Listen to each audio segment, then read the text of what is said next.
1, 2.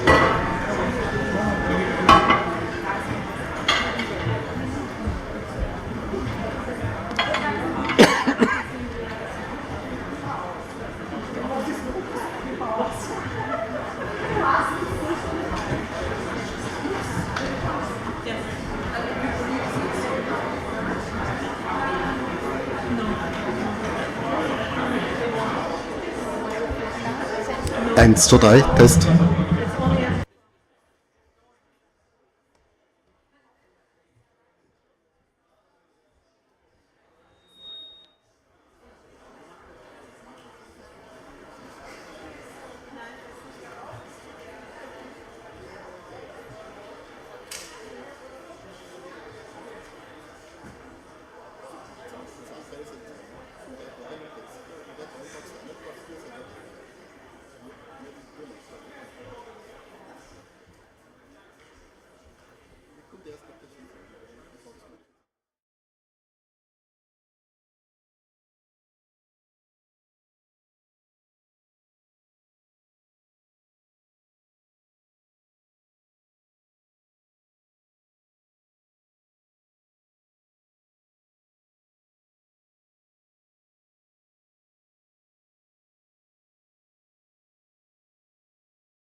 Excellencies, ladies and gentlemen, a very warm welcome to the high-level session of the second CTBT Science Diplomacy Symposium. Now, as you know, throughout the week, our participants have been discussing and debating the science and policy of both nuclear test monitoring and nuclear non-proliferation.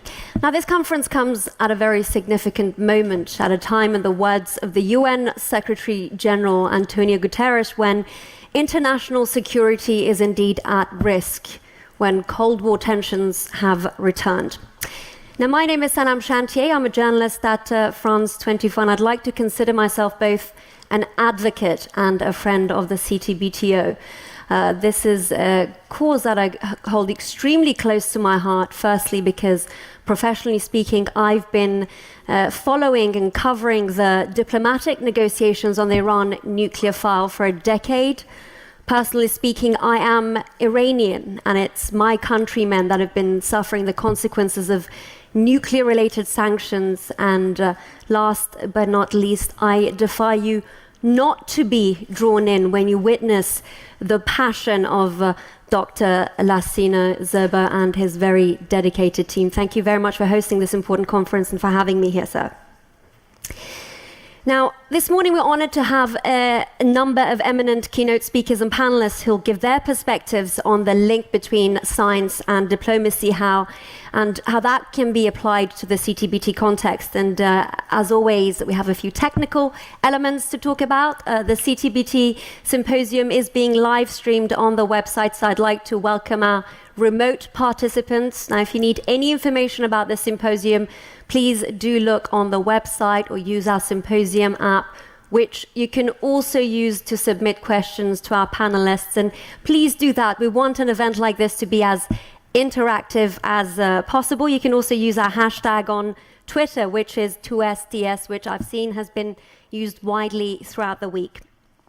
I'd also like to draw your attention to the reception that's kindly hosted by the European Union later today at 1 p.m. here on the 4th floor in the coffee area. Of course, everyone is welcome.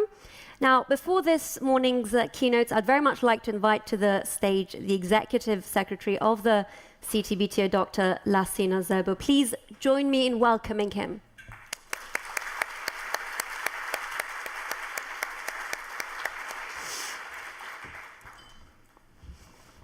Thank you, Sanam. Good morning. Your Excellency, Minister Kneissel, Your Excellency, Minister Perez Montoya, Minister of Science and Technology of Cuba, and dear friend, High Representative of the United Nations for Disarmament, Nakamisu,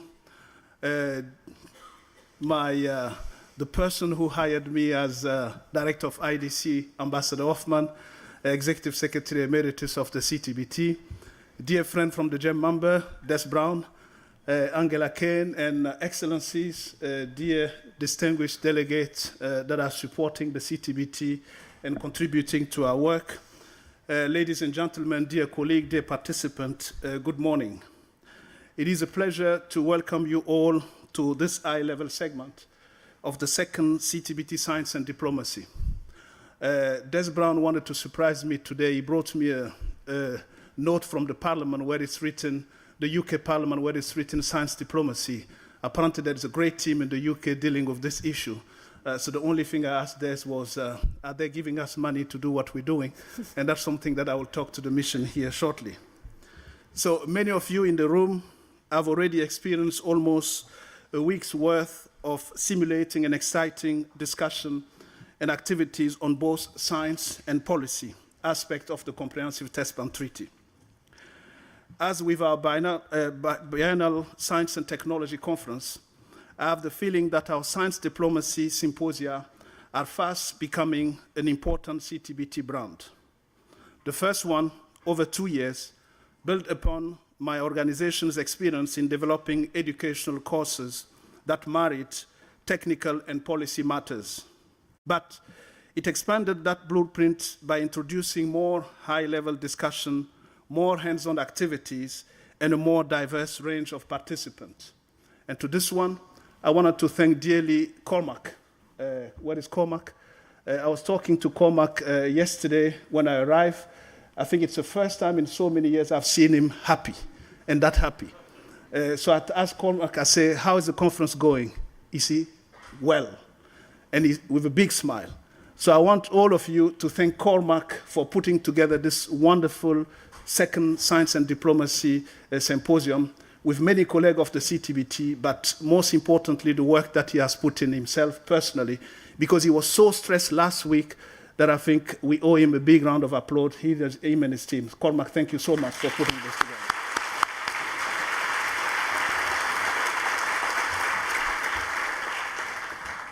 So this second symposium is more ambitious still, with more than 350 registered participants from all regions, including from a number of non-ratifying states.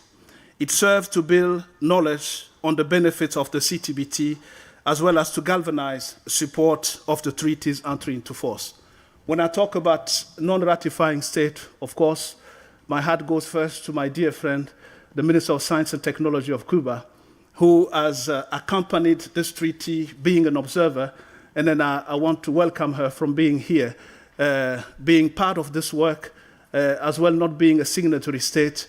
I think she's putting a lot of interest in this treaty, and then we hope that slowly we'll move towards Cuba's consideration of the CTBT signature and ratification. So thank you, Minister Montoya, for being here.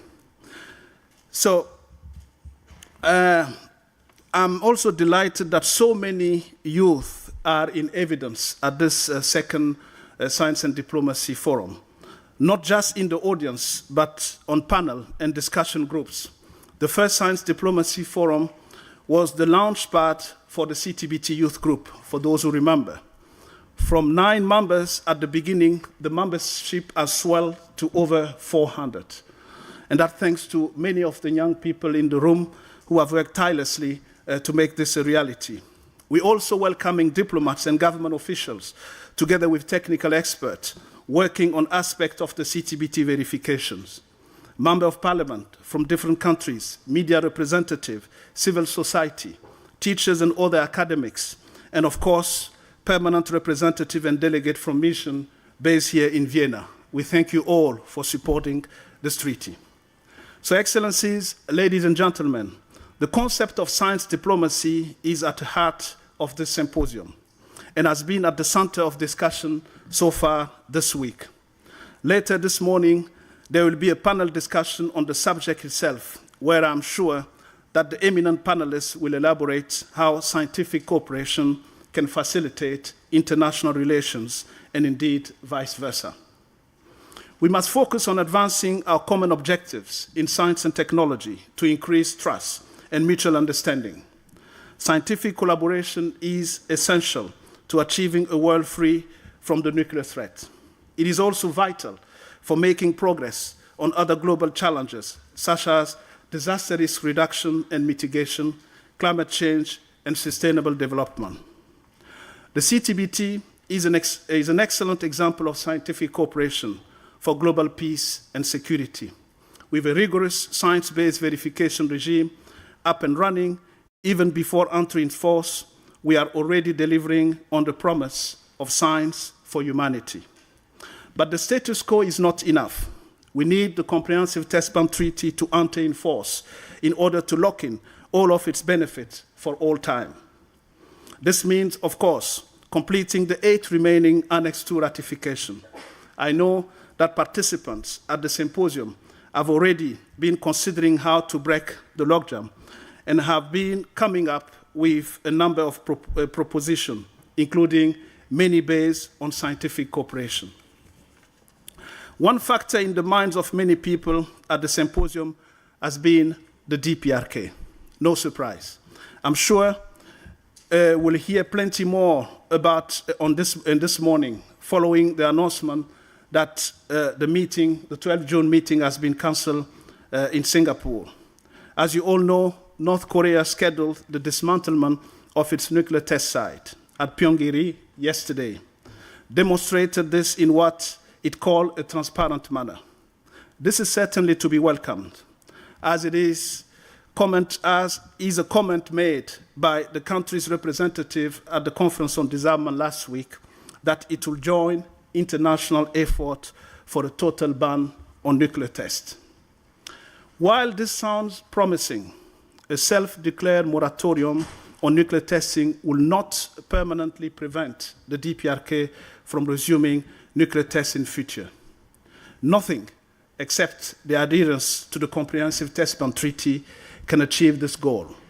Supporters of the CTBT must make the case more firmly than ever that until it enters into force, the possibility of backsliding into nuclear testing will always remain.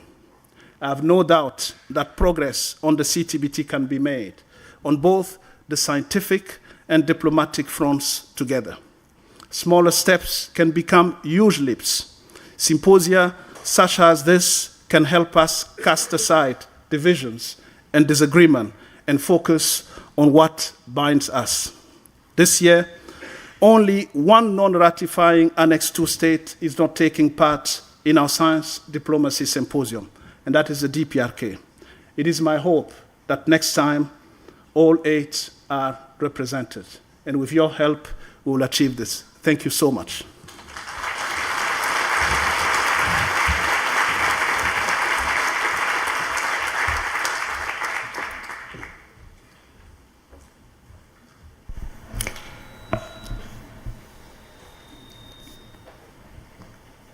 Dr. Zerbo, thank you very much for that address, very insightful and, as ever, timely. I'm now very pleased to introduce Her Excellency Ambassador Maria Assunta Cili Sabatini, the permanent representative of Italy and the chair of the Preparatory Commission, who will deliver her statement. Please join me in welcoming her to the stage.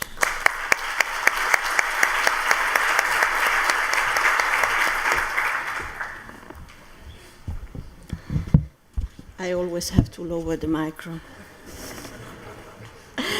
Excellencies, distinguished colleagues, ladies and gentlemen, in my position as the current chair of the CTBT PrepCom, I wish to focus on the crucial role that science and scientists play in the field of disarmament and non-proliferation. The world of science has always been extremely open. Cooperation and dialogue about boundaries and beyond differences of all kind, be it race, religion, or ideology, are a common feature among scientists who have traditionally had a powerful role in helping countries build connections and bridges. Scientific networks have often been active in spite of political tensions and even in the absence of formal relations between governments. A very recent example of this is offered by the Sesame synchrotron light for experimental science and applications in the Middle East, a third-generation synchrotron light laboratory that was inaugurated in Jordan in May 2017, following the intuition of a fellow countryman physicist, Sergio Fubini. In this center, comparable to a kind of CERN in the Mediterranean, scientists from Iran, Israel, Palestine, Cyprus, Egypt, Jordan, Pakistan, and Turkey work together, researching and developing new technologies to the benefit of their nations and mankind. In a science-based society, many foreign policy objectives can be identified and effectively pursued only if they are supported by solid scientific evidence. Science and its applications are central to almost every major global challenge that must be preferably, I'd better say inevitably, dealt with at a multilateral level. In many areas that are crucial to foreign policy making, such as security, climate change, fight against pandemics, or protection of natural resources, to name a few, diplomats obviously need the support, the expertise, and the advice of scientists and researchers. No negotiation on large-scale projects, on regulatory frameworks of general interest, on global initiatives for the protection and progress of mankind can succeed without the involvement of experts and scientists. This is especially true in the field of disarmament and non-proliferation. The three international treaties on disarmament and non-proliferation of weapons of mass destruction, the Chemical Weapons Convention, the Treaty on the Non-Proliferation of Nuclear Weapons, and the Biological Weapons Conventions, are all built on robust scientific basis. Science played a key role in their negotiations and offered the necessary technical ground on which to inform decisions, to shape provisions, and to establish verification mechanisms. It has been the same in the case of the Iran nuclear deal concluded in 2015. The JCPOA was the result of 13 years of diplomatic efforts, whose goal was to provide the international community with necessary assurances on the exclusively peaceful nature of Iran's nuclear program and eventually reduce the possibility of a nuclear conflict. In that framework, scientists played a crucial role. Their work allowed the technical aspects of the deal to be finalized, hence diplomacy to succeed. Science and diplomacy offer yet another perfect example of their mutually reinforcing role in the context of the Comprehensive Nuclear Test Ban Treaty, where they combine forces in order to fulfill its mandate related to the cessation of all nuclear weapons test explosions and all other nuclear explosions.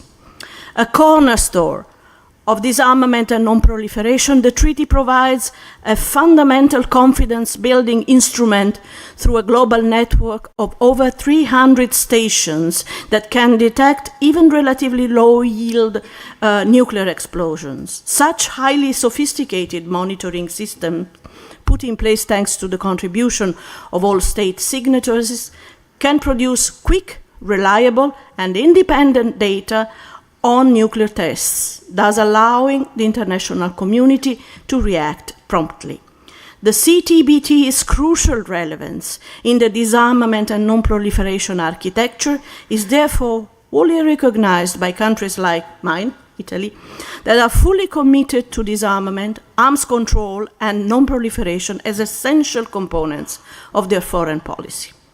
Today, in an international scenario where nuclear threats give rise to renewed tensions, we cannot afford to relent on our efforts towards the universalization of the CTBT and ultimately its entry into force. Quite the reverse. We have to secure in the long term the benefits it generates.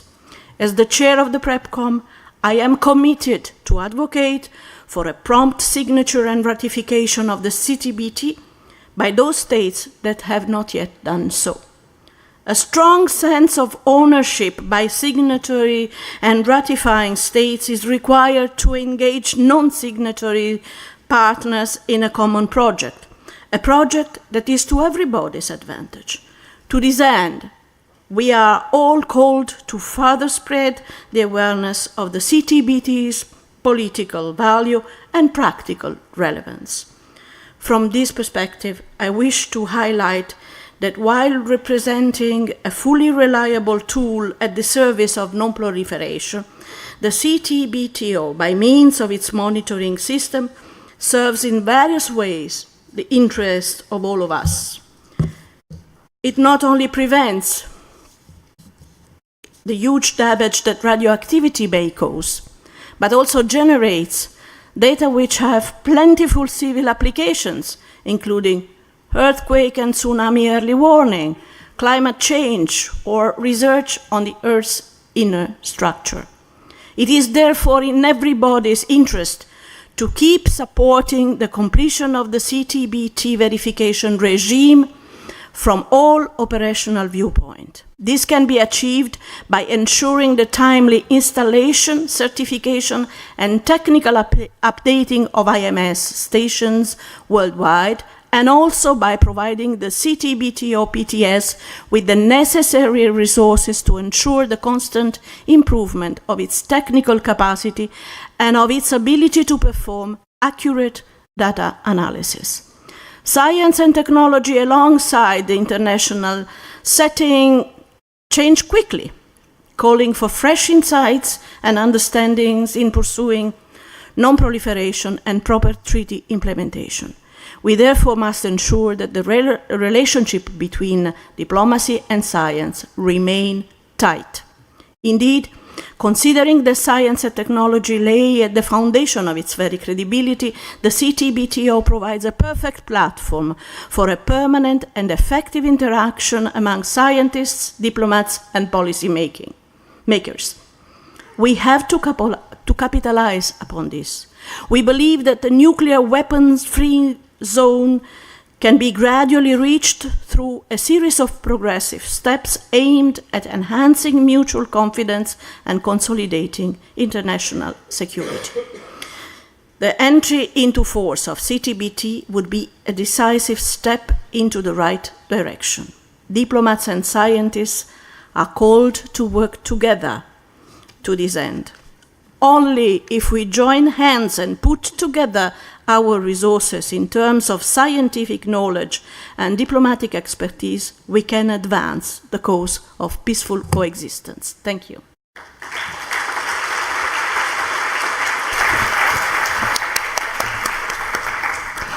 Thank you, Your Excellency. I'd very much like to thank the Director General of UNIDO, Mr. Li Yang, for attending. It's now my pleasure to introduce our first keynote speaker, Dr. Karin Kneissl, the Federal Minister for Europe, Integration and Foreign Affairs of Austria. Of course, Dr. Kneissl is not a stranger to events like this, with many years behind her of experience as an esteemed academic.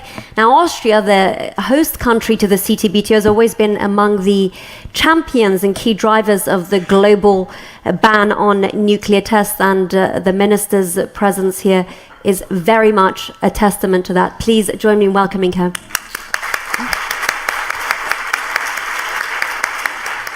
Thank you very much for this very warm welcome, I must say, and with a personal note.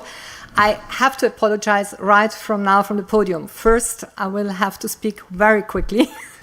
I tried, so if there's any interpretation, I apologize in advance. But we happen to welcome today the Prime Minister of the Republic of Korea, and I have to quit here actually in 10-12 minutes. But first of all, my thanks go, of course, to our host, the initiator of the symposium, Executive Secretary Lassina Serbo, and really my sincere compliments for how you make a change, because multilateralism lives actually also on this very special human dedication that you prove. Minister Perez Montoya, we had a very nice chat already this morning, High Representative Nakamitsu, Excellencies, distinguished delegates, ladies and gentlemen. Current political developments make the topic of this conference more relevant than ever. The timing is amazing. We regret yesterday's news that the US DPRK summit scheduled for Singapore 12th of June has been cancelled. Of course, it had become clear already earlier that in particular the concept of denuclearization of the Korean Peninsula was not similarly understood by both sides at this point in time.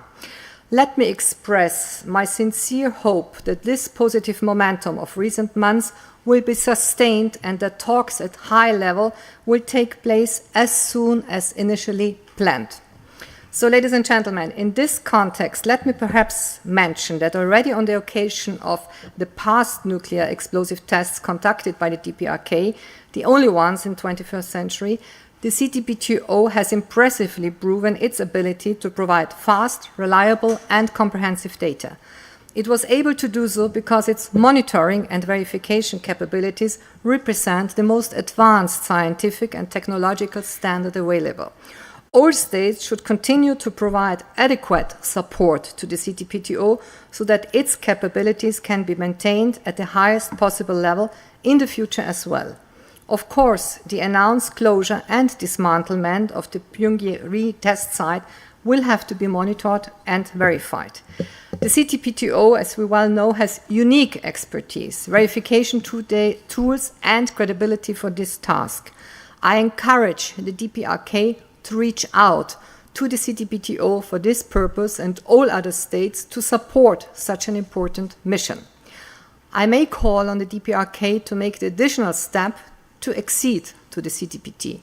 By doing so, Pyongyang would not only greatly enhance the credibility of its decision to discontinue its nuclear tests, it would also set a good example to be followed by other states, which have not yet ratified the treaty, and in particular those listed in Annex 2, whose ratification is a prerequisite for its entry into force. Ladies and gentlemen, this achievement and maintenance of a nuclear weapon-free world is a top foreign policy priority of my country, as you have kindly mentioned at the beginning of my presentation.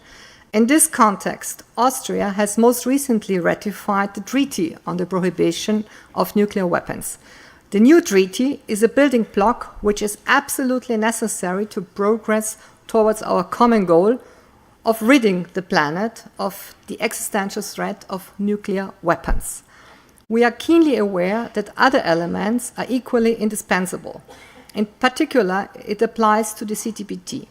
So I assure you that Austria will continue to lend its support to the CTBT also in the future. We are honored to have this organization having its headquarters here in Vienna.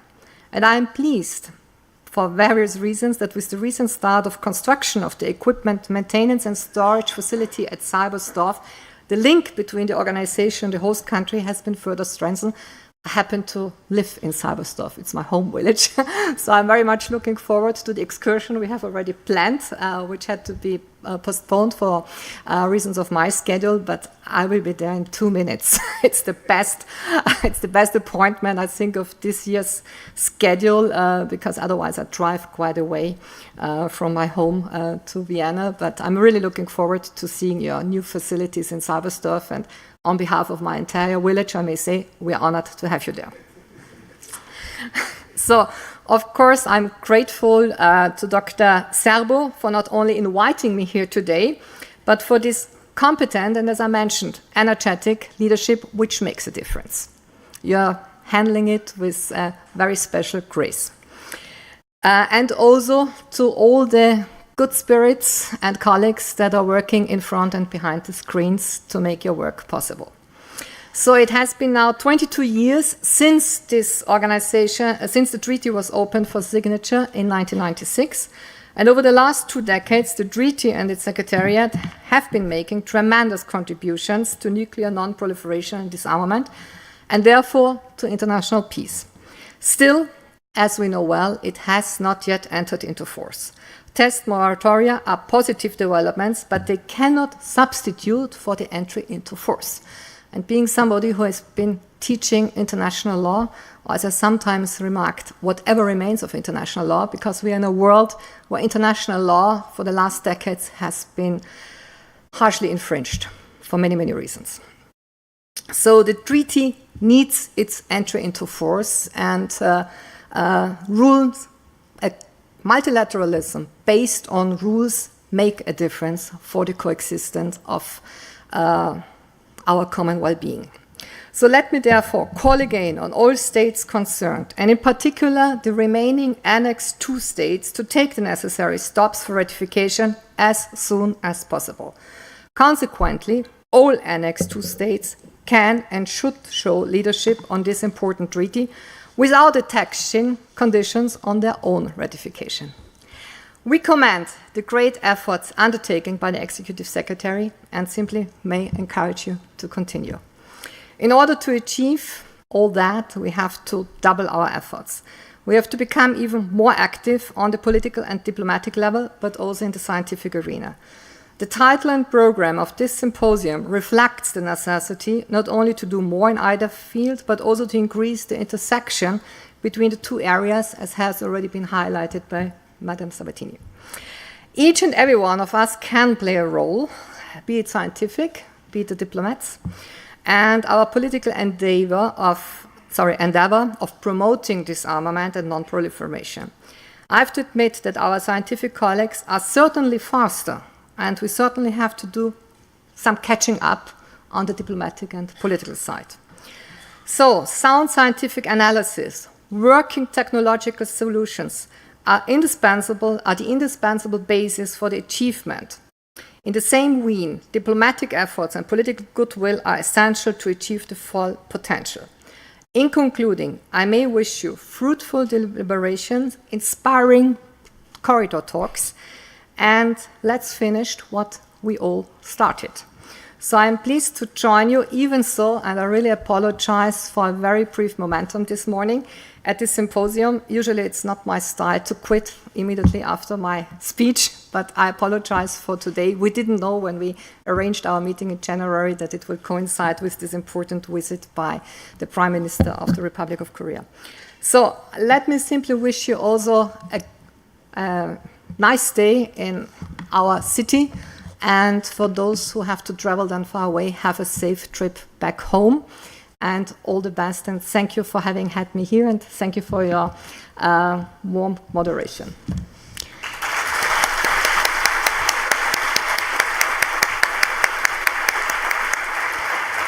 Thank you very much, Madam Minister. Of course, it was a pleasure to have her amidst her very busy schedule. I now wish to introduce Her Excellency Ms. Elba Rosa Perez Montoya, Cuba's Minister for Science, Technology and Environment. The minister is passionate about the unparalleled benefits of science and technology in our daily lives and has actually used the sector in terms of a framework with other international players. Minister Perez's address will be simultaneously interpreted from Spanish. Excellency, welcome to the stage.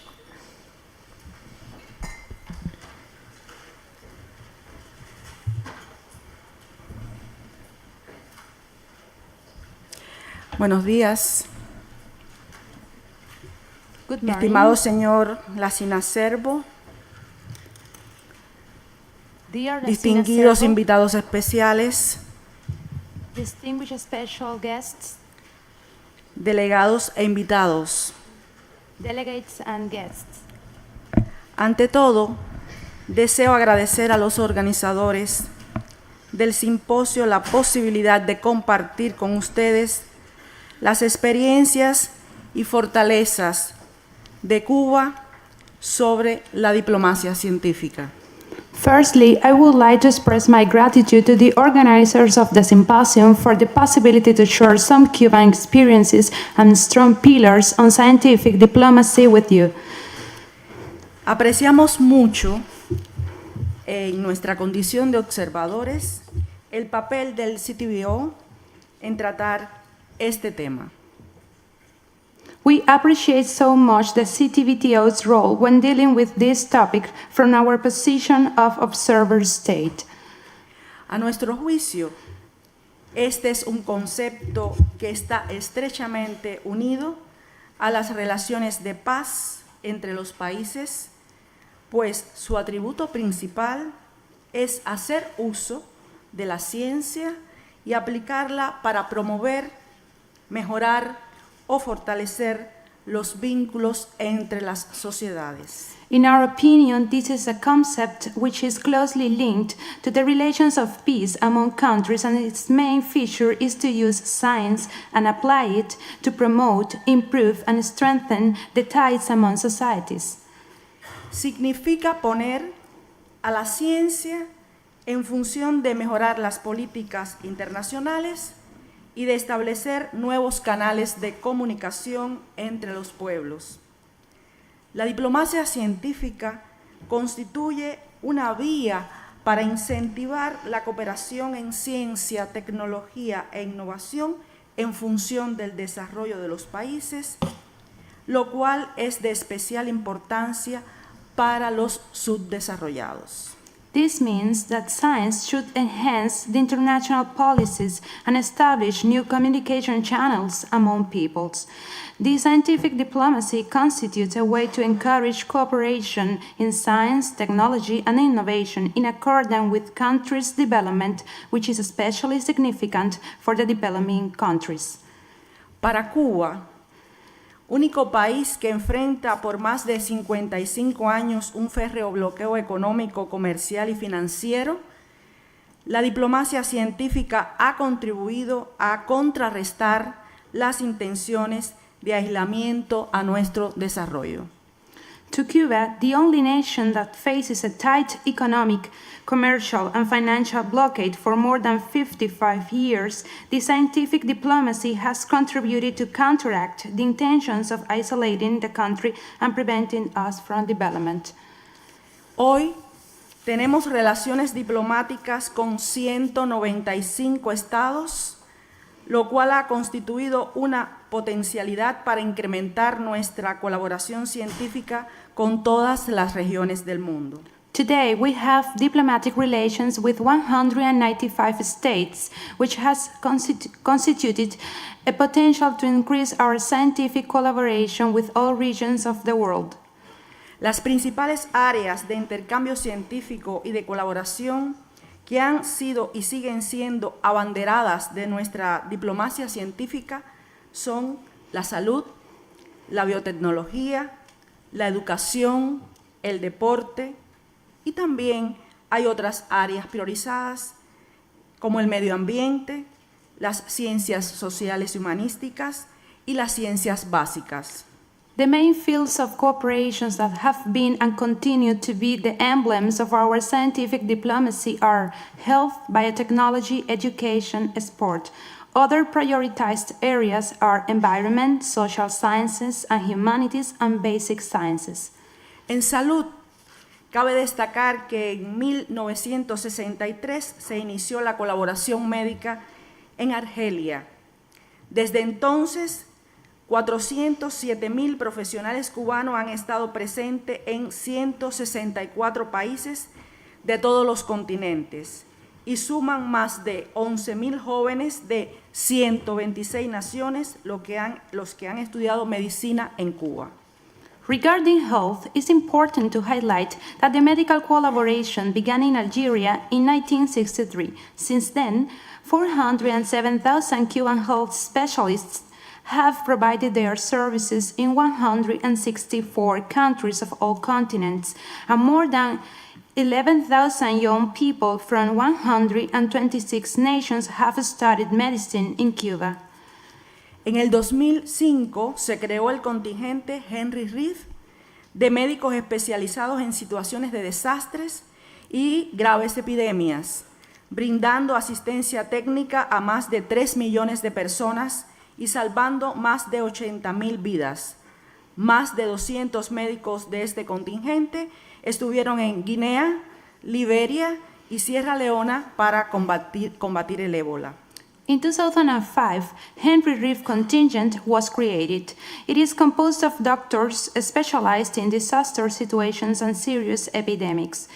They have provided technical assistance to more than 3 million people and have saved more than 80,000 lives. More than 200 doctors of this contingent were in Guinea, Liberia, Sierra Leone, fighting against Ebola epidemic. La labor de estos profesionales está respaldada por importantes resultados científicos alcanzados en el país, en particular en la biotecnología y la industria médico-farmacéutica. Estos resultados han permitido además las transferencias de tecnologías de productos biotecnológicos cubanos hacia 8 países, entre ellos Brasil, Argelia, China, India y Vietnam. The work of these specialists is supported by crucial scientific outcomes reached in the country, particularly in biotechnology and the medical and pharmaceutical industry. Besides, these results have allowed us to transfer technologies of Cuban biotechnological products towards 8 countries, among them Brazil, Algeria, China, India, and Vietnam.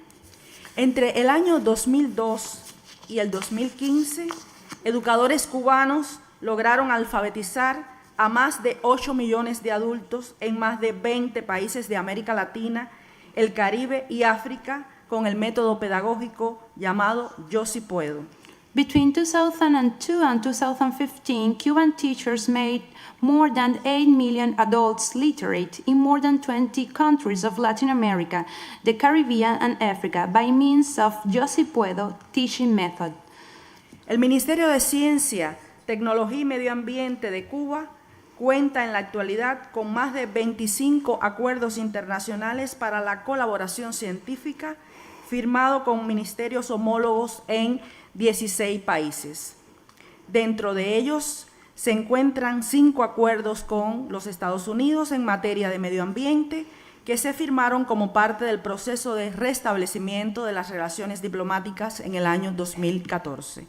The Ministry of Science, Technology and Environment of Cuba has at present more than 25 international agreements signed with its counterparts in 16 countries with regard to scientific collaboration. Among them, we can mention the 5 agreements with the U.S. in the field of environment, which were signed as part of the reestablishment of the diplomatic relations in 2014. En el año 2017, a pesar de que se configuró un nuevo escenario en la relación bilateral, se llevaron a cabo 4 expediciones científicas marinas conjuntas y en el presente año se realizaron acciones de intercambio científico en el campo de la sismología. In 2017, even though the scenario changed, there was a setback in the bilateral relation. 4 joint marine scientific expeditions were made, and at present, there is a significant scientific exchange action in the field of seismology. Estimados delegados, hoy más que nunca, este tipo de diplomacia requiere particular importancia. Los desafíos que definen el siglo XXI, tales como el desarme nuclear, el cambio climático, la seguridad alimentaria y la reducción de pobreza tienen dimensiones científicas notables. Ningún país será capaz de resolver estos problemas por sí solos. Ellos son graves problemas globales que requieren soluciones y colaboraciones globales. Now, more than ever, this type of diplomacy has a particular importance. The challenges that define the 21st century, such as nuclear disarmament, climate change, food security, and poverty reduction, have scientific dimensions. No country will be able to solve these problems by itself. Those are global troubles which require global solutions and collaboration. En la Conferencia de Naciones Unidas sobre Desarrollo Sostenible, en el año 1992, en Río de Janeiro, el líder histórico de la Revolución Cubana, Fidel Castro Ruz, expresó: utilícese toda la ciencia necesaria para un desarrollo sostenido. Fin de la cita. In the UN Conference on Sustainable Development in 1992 in Rio de Janeiro, the historical leader of the Cuban Revolution, Fidel Castro Ruz, affirmed, and I quote, "Use science to achieve sustainable development," end of quote. Por eso es tan necesario conferir a la ciencia un papel cada vez más relevante en la formulación de políticas internacionales, en un instrumento catalizador de la paz mundial y del desarrollo. That is why it is extremely necessary to give science an even more standing role when creating international policies as a catalytic tool of world peace and development. Es por ello que nuevamente quiero agradecer la posibilidad que me han dado de intervenir en este evento y reitero la voluntad de Cuba de continuar haciendo uso de la diplomacia científica para poner la ciencia al servicio de la humanidad. Pueden contar con nosotros. Muchas gracias. That's why, once again, I appreciate so much the chance to have the floor, and I reiterate Cuba's willingness to continue using scientific diplomacy to put science in the service of mankind. You can count on us. I thank you.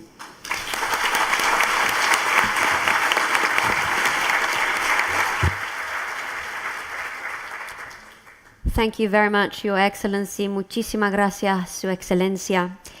It's now my pleasure to introduce Ms. Izumi Nakamitsu, the United Nations High Representative for Disarmament Affairs. The UN body that Ms. Nakamitsu is at the helm of is a key partner in promoting the CTBT's entry into force and in advancing global non-proliferation and disarmament. Now, Ms. Nakamitsu began her current role last year after many years of experience both within the United Nations and the outside structure, and she dealt with a plethora of portfolios such as peacekeeping, migration, and UN reform. It's a pleasure to have you here, Ms. Nakamitsu. Thank you so much for that very kind introduction. Her Excellency, Madame Elba Rosa Perez Montoya, Minister of Science, Technology, and Environment of Cuba, Mr. Nasina Zelbo, Executive Secretary of the Preparatory Commission for the Comprehensive Nuclear Test Ban Treaty Organization, Excellencies, distinguished delegates, ladies and gentlemen, I'd like to thank my good friend, Executive Secretary Zelbo, for inviting me to participate in this symposium.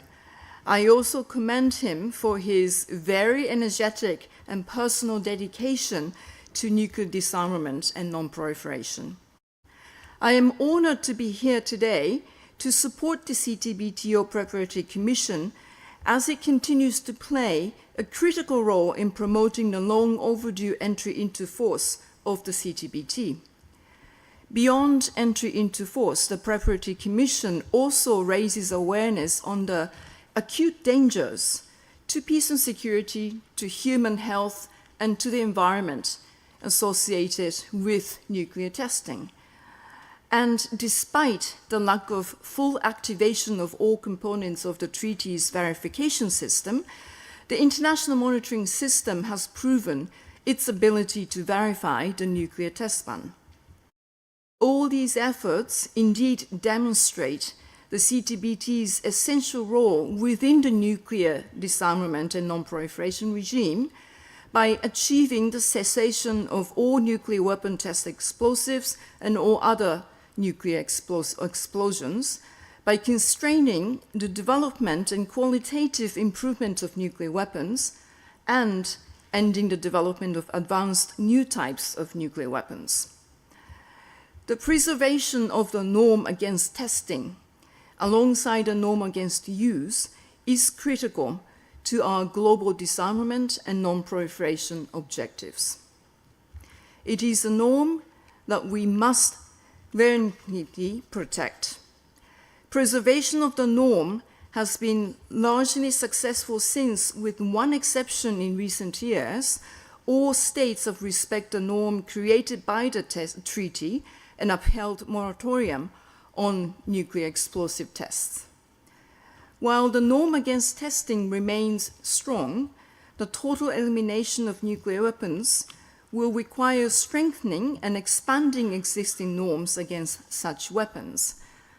However, the deteriorating international security environment and eroding respect for institutions pose serious challenges to this endeavor. We are witnessing a return to Cold War-style tensions in a world that has grown more complex. Conflicts have become more intractable, protracted, and deadly for civilians. Internal conflicts are rarely internal. They often become interconnected with regional tensions and sometimes draw in major powers, in addition to the variety of non-state actors from terrorists to organized criminal organizations. Many of the mechanisms that used to exist during the Cold War to prevent the risk of a single incident quickly escalating into a major crisis appeared to have eroded. Some of the fundamental norms are violated, as we see in the return of chemical weapons use in Syria. In this dangerous world, many disarmament commitments made at the end of the Cold War remain unfulfilled, including practical steps to reduce dangers and ease international tensions. Many states appear to choose arms over dialogues and diplomacy. In the realm of disarmament, multilateral negotiations have been deadlocked for more than 2 decades, and bilateral channels between the world's largest military powers appear to be stagnated. Burgeoning military expenditure has become commonplace, and highly relevant to the topic under discussion here today, science and technological advances are diversifying the means and methods of warfare. It is in this context that we must remind ourselves why the United Nations pursues disarmament. Disarmament is at the heart of the system of collective security articulated in the United Nations Charter. Disarmament is a driving force for international peace and security. It is a useful tool for ensuring national security.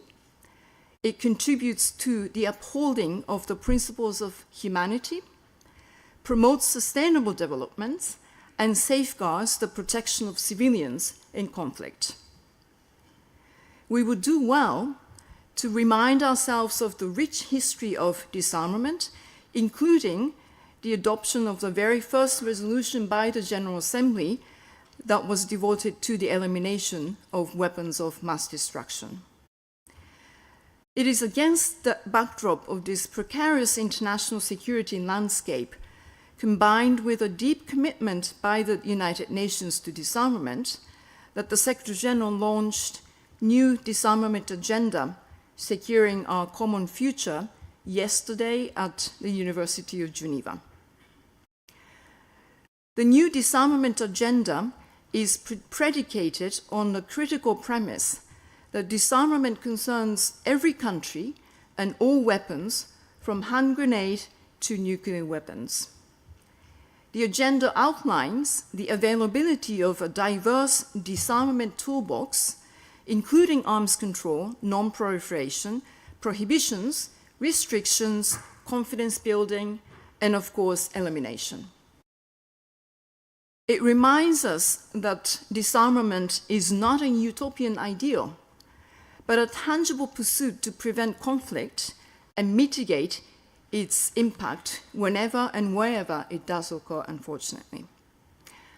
The agenda has three main priorities: disarmament to save humanity, disarmament that saves lives, and disarmament for future generations. It is holistic and comprehensive. The agenda attempts to create a clear and credible vision for sustainable security that serves humanity, draws from the past and builds towards the future. I would like to say a few words about the three core priorities of the agenda before returning to the subject of this symposium. Disarmament to save humanity centers on a total elimination of all categories of weapons of mass destruction and the prevention of the emergence of new domains of strategic competition and conflict.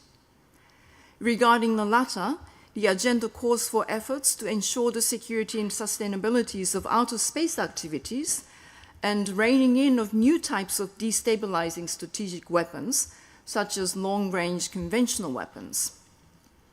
The total elimination of nuclear weapons is a central component of the agenda, just as it is a core objective of the United Nations.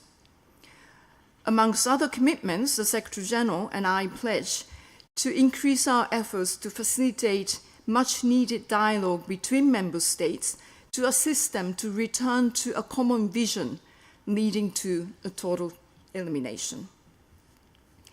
Ensuring respect for the norm against chemical and biological weapons is paramount to disarmament to save humanity. Regarding chemical weapons, the Security Council must take action in responding to their use in Syria and stop impunity. With respect to biological weapons, beyond preventing any use, we need to strengthen the Biological Weapons Convention to ensure an adequate response in case of disease as a weapon. Violations of norms against chemical and biological weapons can in no way become normal. Secondly, the Secretary-General agenda promotes disarmament that saves lives, focusing on the challenges related to conventional weapons. The growing complexity of conflict and its increasing urbanization is resulting in new threats to civilians and higher levels of armed violence. We are also witnessing unhealthy levels of military expenditure and investment in tools of warfare. The agenda focuses on the measures to mitigate humanitarian impact of conventional weapons, placing the humans being front and center of our efforts. Addressing the use of explosive weapons in populated areas, including improvised devices, and mainstreaming the gendered impact of arms are key components of his priority.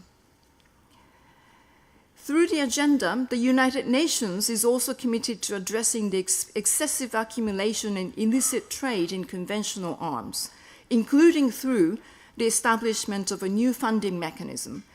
The Secretary-General set out a new way to fund work by governments and United Nations offices to collaboratively tackle the small arms threat from every angle. Activities will range from managing and destroying weapons and ammunition to supporting law enforcement and educating the public.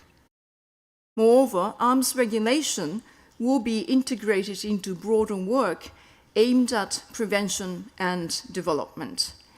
Agenda outlines clearly how disarmament is relevant to the achievement of the Agenda 2030 on sustainable development, from the goals related to peace, justice, and strong institutions, in gender equality, and to safer cities. Thirdly, the Secretary-General's agenda promotes disarmament for future generations. This area attempts to ensure that the same innovations in science and technology that will benefit millions are not weaponized and undermine our security. We must understand the implications posed by developments in science and technology through studies, dialogue, and legal reviews, including reviews of new weapons to ensure their compliance with international humanitarian law. The United Nations will support these efforts and raise greater awareness around the potential impact of science and technology on international peace and security and disarmament matters. Finally, in order to effectively implement these three core priorities, the agenda calls for strengthened partnership for disarmament. We will look to create a coalition for disarmament needed in the 21st century to bolster our peace and prosperity. We need greater political will in the multilateral disarmament processes. We need to promote actors beyond government representatives and diplomats to be involved and contribute to the discussions. They include civil society organizations, experts, private sector, industry, scientists, and engineers. We also need more ownership and activism from the broader public. We have to benefit from women's contributions, as it has always been the case in history. And I'm very pleased to be speaking on all-female panel this morning. We must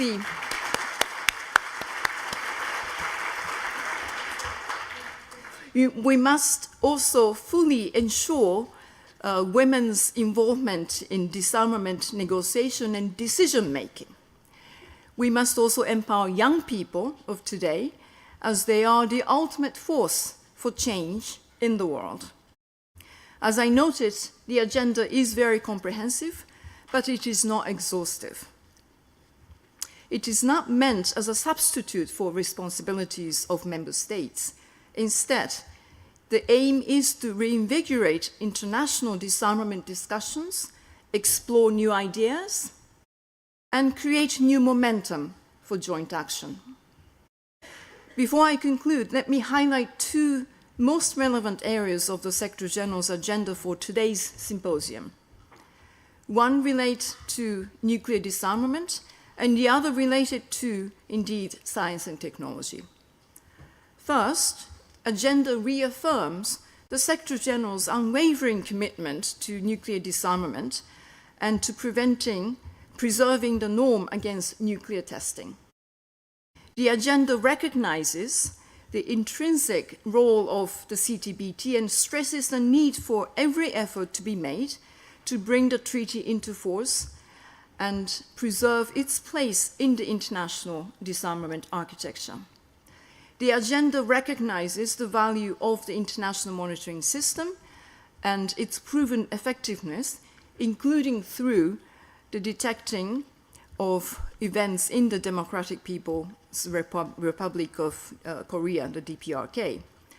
The Secretary General explicitly appeals to all remaining states whose ratifications are required to bring the CTBT into force, to commit to sign the treaty as soon as possible if they have not done so, and to accelerate the completion of their ratification process. There are no excuses to continue delaying this shared objective any further. Second, the agenda plainly states we must ensure that developments in science and technology are used only to enhance our security and prosperity, not to threaten them. In this regard, the CTBTO has demonstrated real foresight in holding this symposium at a time when the world is in the midst of a revolution in scientific and technological innovations. The so-called Fourth Industrial Revolution will, and in many cases already has started to, reshape societies, economies, and militaries. This revolution cuts both ways. The same scientific and technological developments that can facilitate sustainable development can also potentially introduce new means and methods of warfare with nuclear and potentially unclear and potentially dangerous implications. The Secretary General's agenda addresses these various challenges, including by supporting member states' deliberations on new weapons technologies and convening multi-stakeholder dialogues to examine their implications. In this regard, the Secretary General is committed to working with scientists, engineers, private sector, and industry to encourage responsible renovation and its application for peaceful purposes. We urgently need their insights, and we need to work with them in this area where we can jointly have a game-changing preventive impact on our future security. Excellencies, ladies and gentlemen, the Secretary General's agenda presents us with an opportunity to inject dynamism into our collective efforts to create a safer and more secure world. It is an opportunity to demonstrate the centrality of disarmament to preventing, mitigating, and resolving conflicts. The United Nations is committed to do its part through concrete, practical actions. Secretary General and I will work hand in hand with member states to bring differences and to make progress. We will count on the support of the CTBTO and other international organizations, civil society, and all relevant stakeholders to bring the agenda to fruition. I look forward to working with you towards securing our common future. Thank you very much.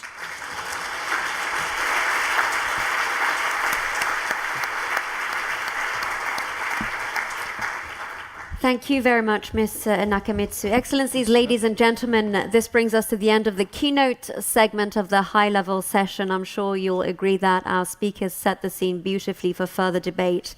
And once again, a big hats off to the CTBTO for ensuring that women dominate this panel a day after we mark International Women's Day for Peace and Disarmament. So thank you. Let's move to the next segment.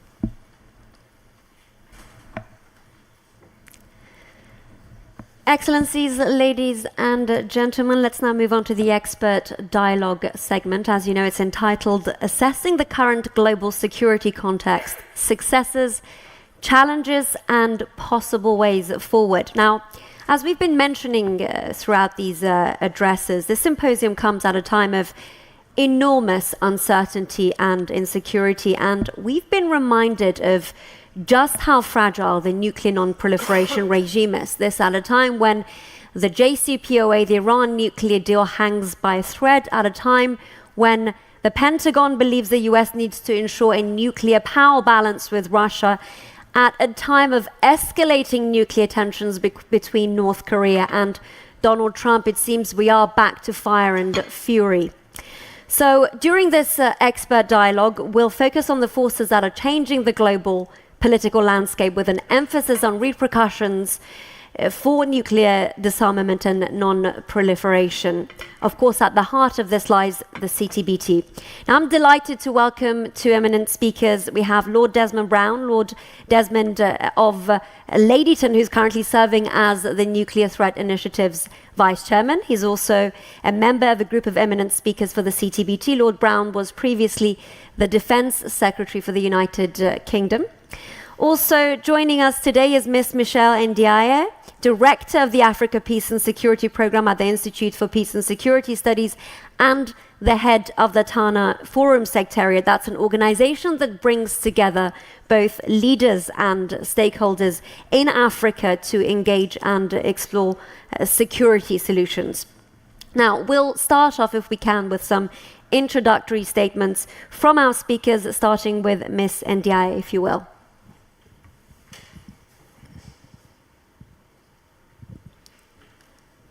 Hello. Good. Thank you, Sanam, for this introduction. I would like to start by saying and thanking the CTBTO for putting together this panel. And I think it's a really and quite interesting topic to look at and assess the current global security context. I will begin by just saying that this is, I think, an unprecedented moment in terms of the challenges that the world is facing. And we should look at it from different perspectives. And I think the very first one is that in addition to traditional threats that we are experiencing for the past 50 years, we have different forms of conflict, traditional conflict. And in addition to that, today, we are actually experiencing layers of new security threats. And those contemporary challenges have also an unprecedented level of complexity. And I think that's, for me, the point of departure. The second issue is we have never witnessed such a complexity before. And as we globalize economy, we also have globalized security threats. And I think it's good to do that analogy to really pinpoint how difficult it is to apprehend today security threats, from transnational threats posed by terrorism, transnational criminal network that operates across the globe, with sometimes localized manifestation, but with global reach and global impact. And I think that's also one important issue. And this new phenomenon actually led to a redefinition of the way we look at security across the world. And I think that is really quite important. And we have come up with a more holistic view on how we deal with security threats across the world. Not only looking at it from a uniform point of view, but having a global perspective about the conventional and non-conventional threats like Ebola, like migration, so on. The second layer, I think, is the layer of all the global security threats. And when what I call global security threats is environmental degradation and climate change, nuclear proliferation. We heard the different speakers this morning, but also energy security and resource security, the cyber security, but also what I call, of course, the non-conventional today, migration and displacement. And those global security have one common denominator. It's very troubling. The very troubling factor is that the way they are being handled currently has an impact on humanity as a whole. And I think that's really one particular issue that we need to pay attention to when it comes to global security. The third layer is what I call the looming of less multilateralism.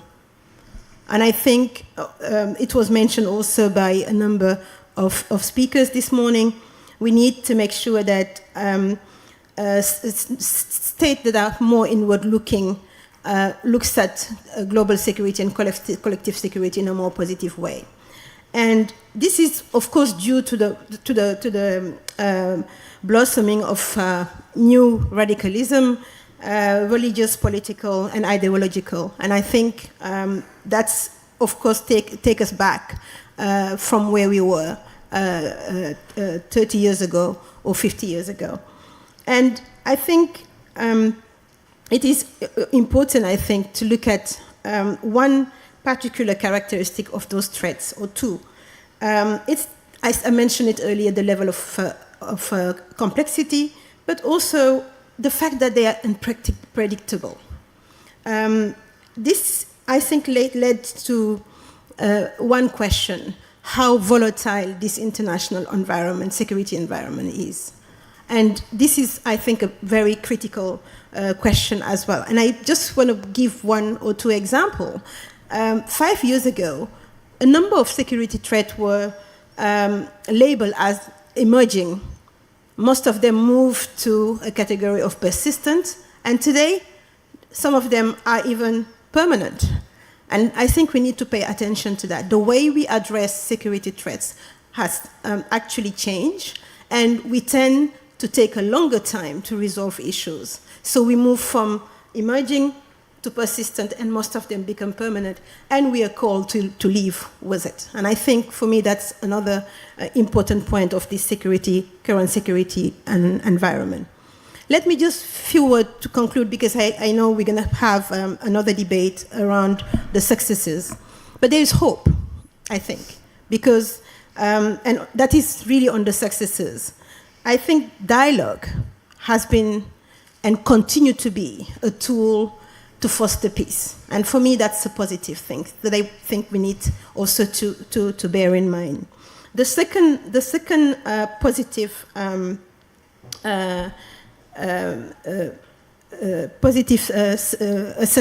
second success for me is that the way we address security policy in the future will depend definitely on the way we address this less multilateralism in the world. And I will leave it at that. Thank you.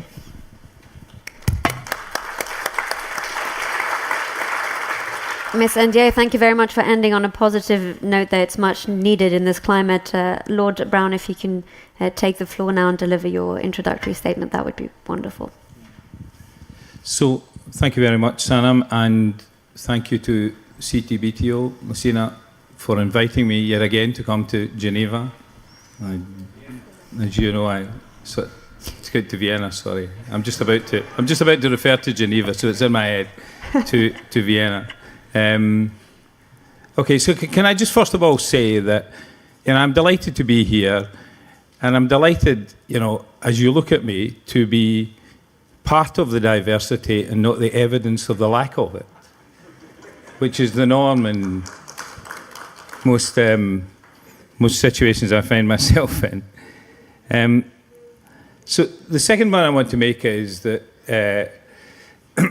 I listened yesterday to the Secretary General's speech in Geneva, and I was struck by the speech, and I may say now that I agreed with, I think, every word that previous speakers have said this morning.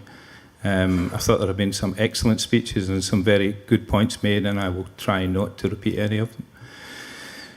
But as I listened to the Secretary General's speech, I noted at the beginning that after his words of introduction, of course, because yesterday was yesterday and lots of things happened yesterday, he expressed deep concern over the cancellation of the planned meeting in Singapore between the President of the United States and the leader of the DPRK. And I think we all share that deep concern. Although I think we're slightly relieved today that this is not deteriorated into even deeper conflicting advocacy between them. And then he urged parties to find a path to peaceful and verifiable denuclearization of the Korean Peninsula, which is, I think, a pretty good summary of what needs to happen. And then he welcomed the actions of the European Union and others to work with Iran to preserve the JCPOA, saying that agreements like these between countries are essential to global peace and security. And I echo his words. And we will return, I think, to both of these issues in the dialogue that we have, because they are the principal challenges that we face, apart from Lucina, the entry into force of the CTBTO. I'll say that now, because if I don't, I'll get criticised for it. But he used an interesting sentence later on, which I note the United Nations have extracted and put on their website very prominently. And I think it's a really interesting sentence. He said, and this reflects, I think, some of the concerns that the people I know in this room have, and people I'm sure share, that we are one mechanical, electronic, or human error away from a catastrophe that could eradicate entire cities from the map.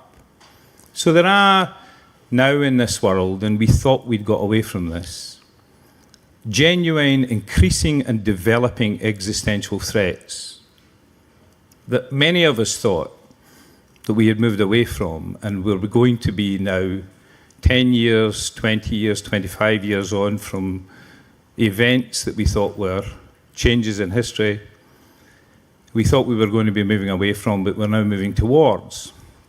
And the interesting thing, I think, here in this context, in a science diplomacy, in a science and engineering, and a science and technical environment, is that many of these threats are being generated just by advances in science and technology. Science and technology is producing significant answers for the challenges of the world we live in, but it's creating significant problems for us, which increasingly we are discovering that our mechanisms are not fit to deal with. So I agree, High Representative, that we should exercise international humanitarian law more on these developing challenges. My problem is that as a person who works in the public policy agenda, the public policy agenda, even when it is at its best, is too slow for the developments in science. And actually, while I agree as a lawyer with international lawyers that the international humanitarian law is good enough, the problem is that the application of it is not good enough to deal with what we were doing 15, 20 years ago, never mind what we're going to be doing or anticipating we're going to be able to do in 20 years to come. And I'm not criticizing the science profession, but scientists will do what they can and they will continue to push the boundaries. You know, we need, I think, to work with science in a multilateralized fashion in order to find a way of constraining some of the technical consequences of what is being done and controlling also the way in which this knowledge is disseminated in a worldwide web age. So, in the Secretary-General's question and answer session, he reminded us of what we all know but find it uncomfortable to live with, which is that many of the problems that we live with today are also caused by a point which you made just shortly, which is a deterioration or an erosion in trust and confidence, and particularly in trust and confidence between people and institutions, between governments and institutions, and between governments and governments. You know, this environment we live in here, this Euro-Atlantic environment, has seen a deteriorating security situation because the erosion of trust and confidence between the West and Russia. And unless we deal with that challenge, and unless we have the courage of previous generations to engage with it in the context of arms control, disarmament, and the structures that we live in, then we're not going to reverse that. And we're certainly not going to reverse it by a policy of not doing business as usual with each other and no longer talking to each other. We have a tendency to suspend conversations between us, dialogue between us, at the point at which it's most needed. The very obvious example of that being, what is the NATO-Russia Council for if it's not for dealing with moments of crisis between NATO and Russia? But it gets suspended every time there is one. So I'll just finish these remarks because I have a long list of the problems of the environment we're already in, but people in this very room, I think, have heard me mention most of this list a dozen times. But this is a point I want to make in this environment, which is that, and this has been said this morning by many people, and quite rightly, this is an outstanding example of a multilateral organization which grows in its confidence and trust relationship with the world, with governments, and with people. And I don't think it is,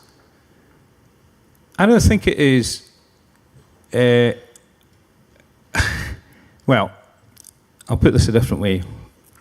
I think part of the reason why that is the case is that this is an organization which is multilateralized science and technology in a very productive way. So to explain this, of course, those in the audience who consider themselves to be experts, or on our panels who consider themselves to be experts, I exclude myself from that. I'm a kind of, I flip from flower to flower. But are living in a world in which there's been a demise of expertise. So we've all heard, experts failed. There is a list of things that experts failed to predict or to achieve, starting with the fall of communism. They failed to predict the fall of communism, They're mostly failures in economic forecasting or in foreign affairs forecasting. But expertise, multilateralized, has a quality which the sort of expertise that is challenged in this way by politicians for their own reasons doesn't have. And that is that it is a collective expression across a number of different political views of facts. So it is susceptible, of course, to the answer to the famous Patrick Moynihan quote, which is people are entitled to their own opinions but not entitled to their own facts. And it sets a standard of knowledge against which actions and policy actions can be measured. And that is my message to this enormously successful scientific technological community that is the CTBTO and its officials, which is somehow the secret sauce of what you have has to be shared across the world, and we have to work together more across these multilateral barriers in order to inform the decision making, particularly in this world through science and technology, by giving our policymakers a confident and correct base to take those steps forward. We have it in medicine to some degree, and we have it in some other areas. But in many areas of public policy, we just have a debate about expertise that we need to try and get rid of. Okay, that's it.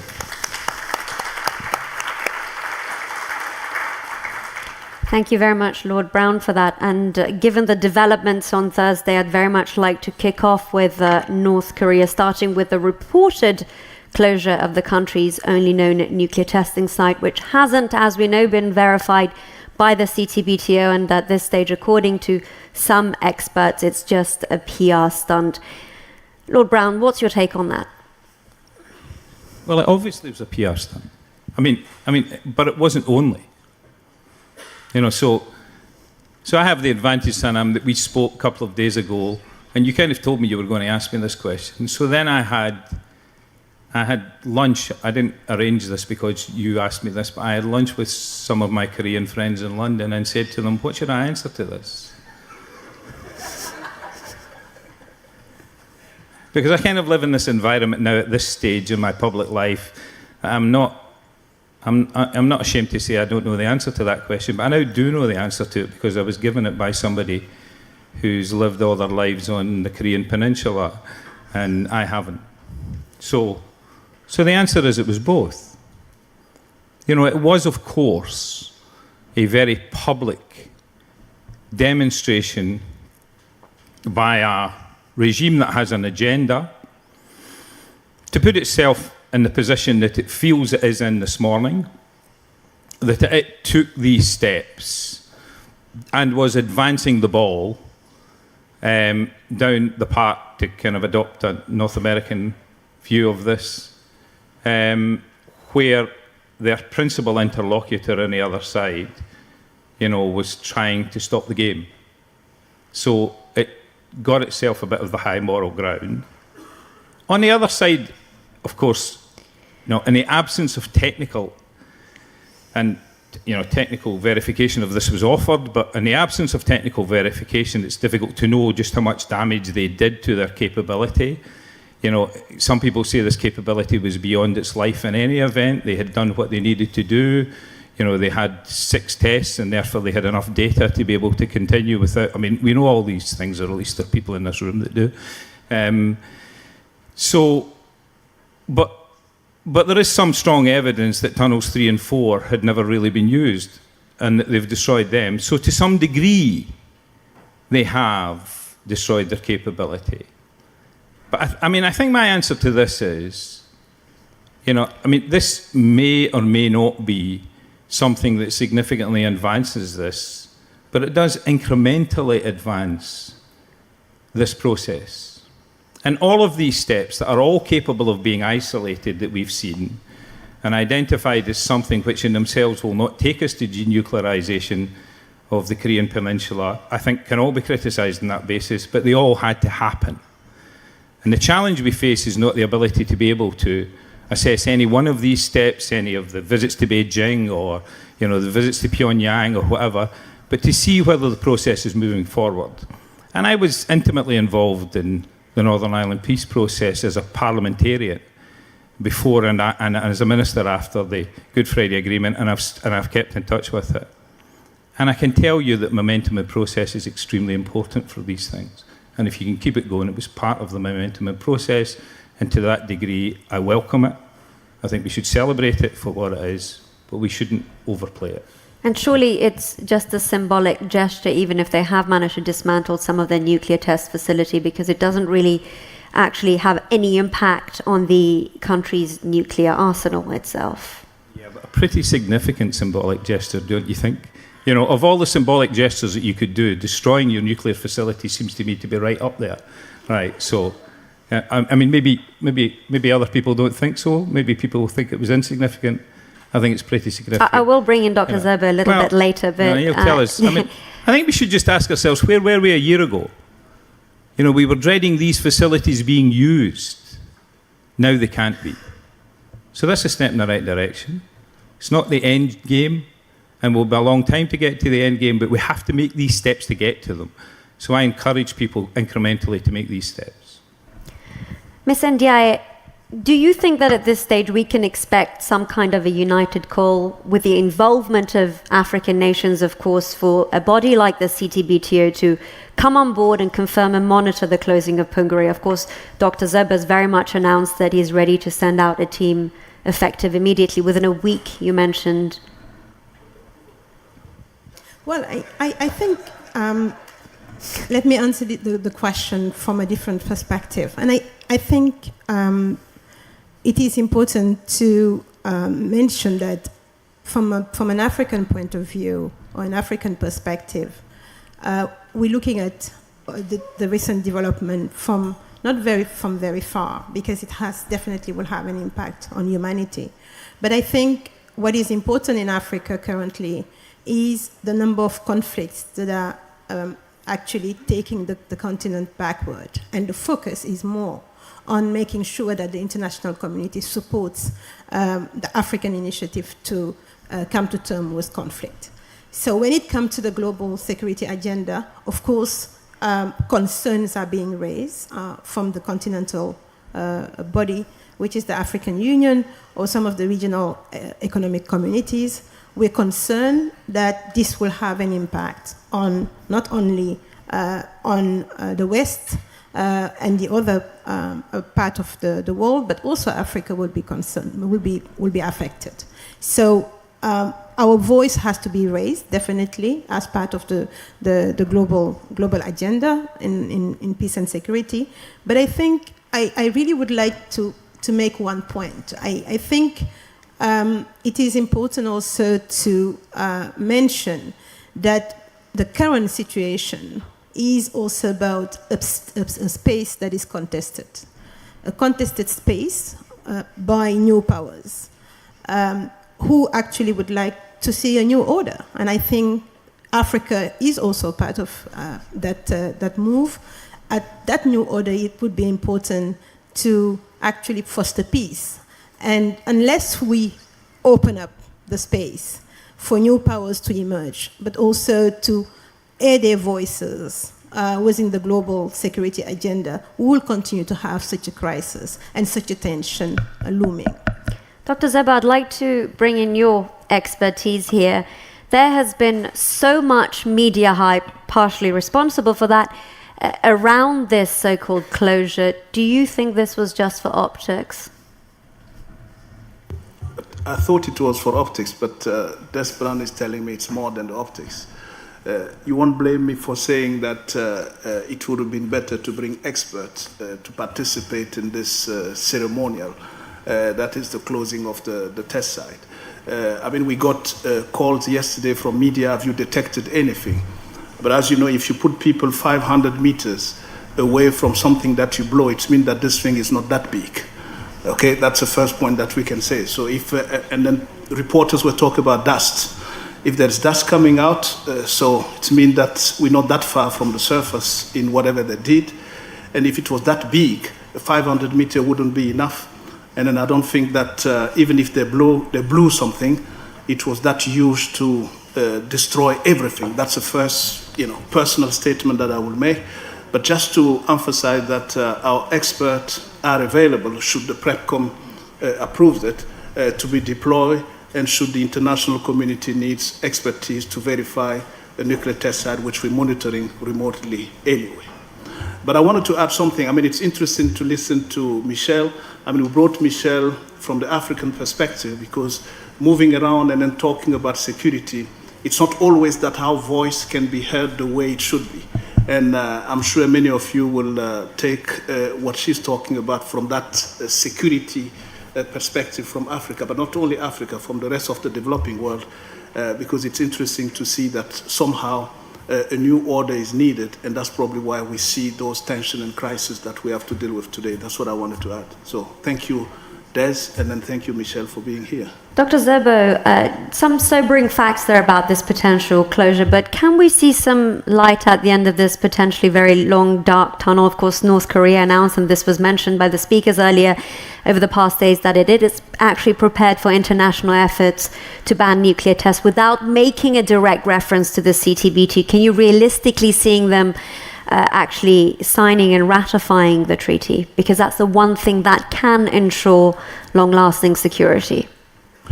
What I would say, I will go along with what Des just said, that we shouldn't lose momentum. Even if the meeting of, the 12 June meeting will not happen, I think President Trump left the door open. I think there's another door to which they could come and then find a way to talk. But what I want the international community to focus on now, it's a closing of a test site. And the possibility to verify this closing, that we don't see nuclear test explosion in the DPRK, that it's closed irreversibly. And that's what is important. And bringing only media will not answer that question. Closing is not one day, closing it's a process. And there is no closing of a test site with a country committing not to do testing. A verbal commitment will never be enough. They have to lock it legally, in a legally binding manner, and there's no other framework than the Comprehensive Test Ban Treaty.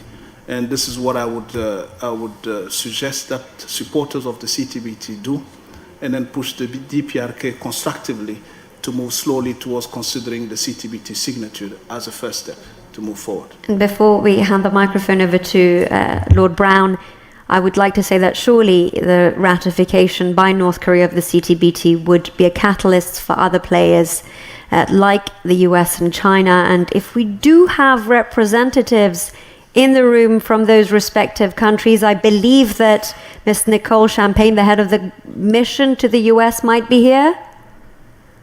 Or not? No, unfortunately, she's on annual leave, but the chargé was here. He had to step out.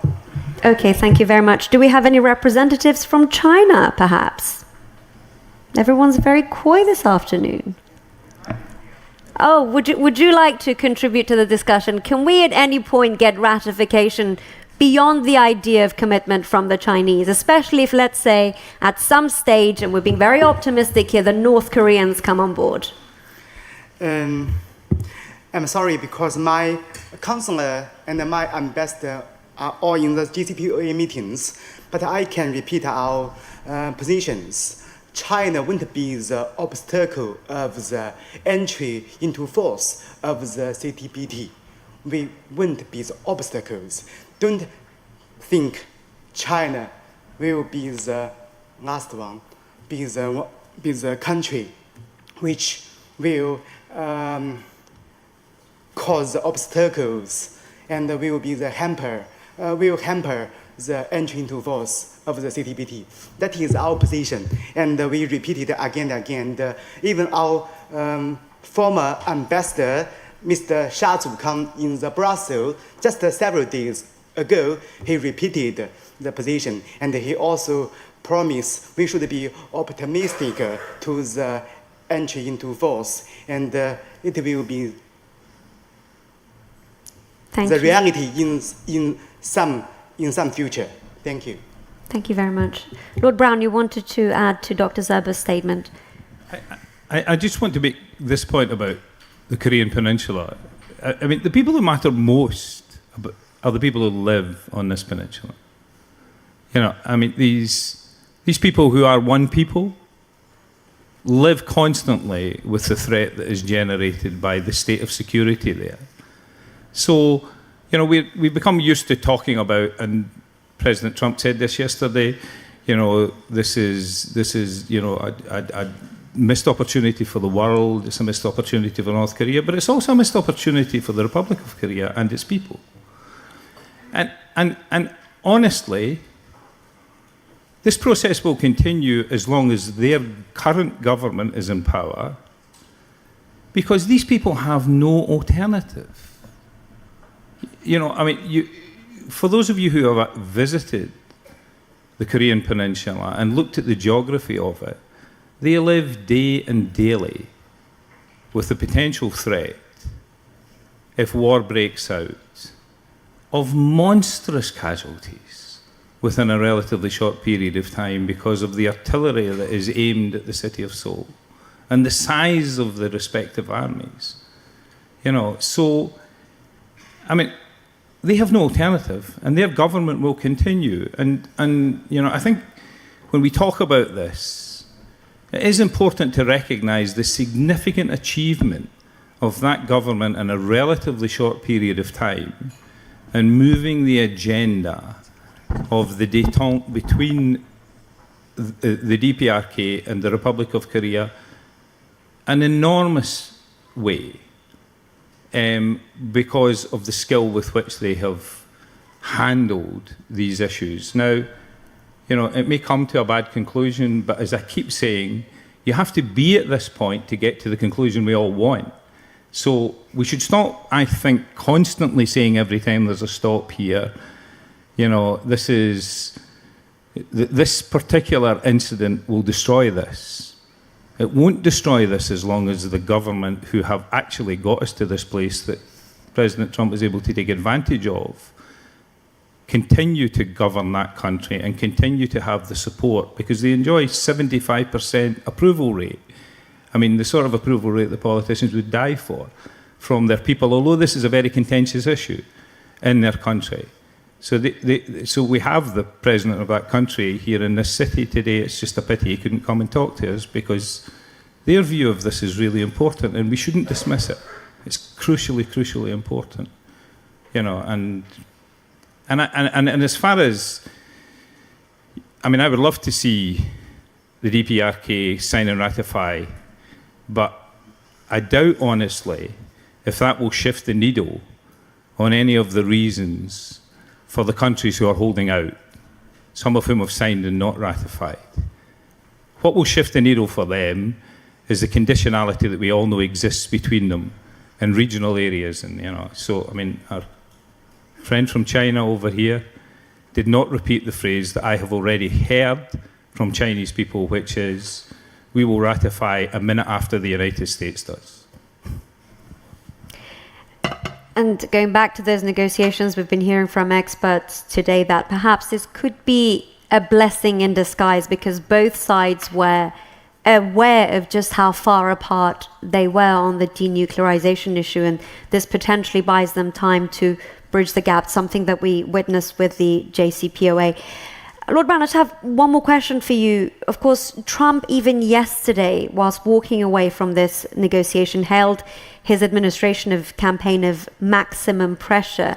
Do you think that the US administration might reconsider its tactics, especially because it doesn't seem to be working. And I mean, I don't like to get into criticising other people's governments, but it certainly seems to be that this American administration reconsiders its tactics minute by minute. I mean, the recent past is full of contradictions where things are said and then minutes later, apparently contradictory things are also said. Now, I suppose politicians throughout the world do that, but they generally tend to leave some gap between one and the other in order to recondition people before they press the reset button. So this government is capable, of changing its mind very quickly, and it has one determinant mind. And we did see Donald Trump make some concessions to the North Koreans when he actually said that he's willing to accept phased disarmament. Well, I mean, I can't see any other form of disarmament in any event, because this is an extraordinarily difficult thing to do, and we have examples of it being done, of countries, those who spilled out of the Soviet Union, having to denuclearize. The United States, thank God for them, invested enormous amounts of money in processes, including, what became, a continuing process of ensuring that material was reprocessed and used for peaceful purposes, and that, expertise didn't leach out of that and end up in generating proliferation, and did lots of things. When I went to the United States to work only 4 years ago for a period of time, United States, I think, was generating 10% of its electricity from material that used to be in Soviet weapons. I mean, it's an extraordinary fact that very few people in the world knew about. But, so it took a long, long time to do that, and it will take a long, long time to denuclearize the Korean Peninsula. But, we'll have to start somewhere, and you can't do this quickly because it's dangerous to do it quickly in any event. So it will take time to do it. So a phased process is what is likely. But, we're dealing with two groups of people who have a different view of what they want to see at the end of it. So it's very obvious, because the DPRK government told Secretary Pompeo this, and he reported it back. They said, we have three ambitions. One is regime survival. Second is economic development, but they have a different view of economic development, I suspect, than what the United States has been obviously offering them. I mean, I cannot see this country accepting a massive investment of American investment in American companies. I cannot see this sort of flow of capitalism coming into this country and completely changing it. And I can't see how you can have the first, which is regime survival, in the face of economic development of that nature, right? So I think that probably, their leader and the people around that country have a different view of what the economic development will be. And then secondly, and thirdly, they want the Americans out of Korea completely. Now, they'll probably take something less than that in a process, in a phased process, but they want a completely different purpose. They don't want America in there for strategic purposes. And I'm sure China agree with that, honestly. I'm sure they don't want the Americans to continue to have a strategic presence in a country which is on their border. So I don't get the impression that that's what they've been told, I think that, but I don't get the impression that that's what the Americans are seeking to negotiate to, but they may be. And in any event, we all know when you get into negotiations, then things change. If you want a current example of that, and if you study it and have the kind of capacity in your head to put up with it, look at what's happening to my own country and its negotiations to try and get out of the European Union. The complexity of it is such that we don't even have a position any longer about what we want.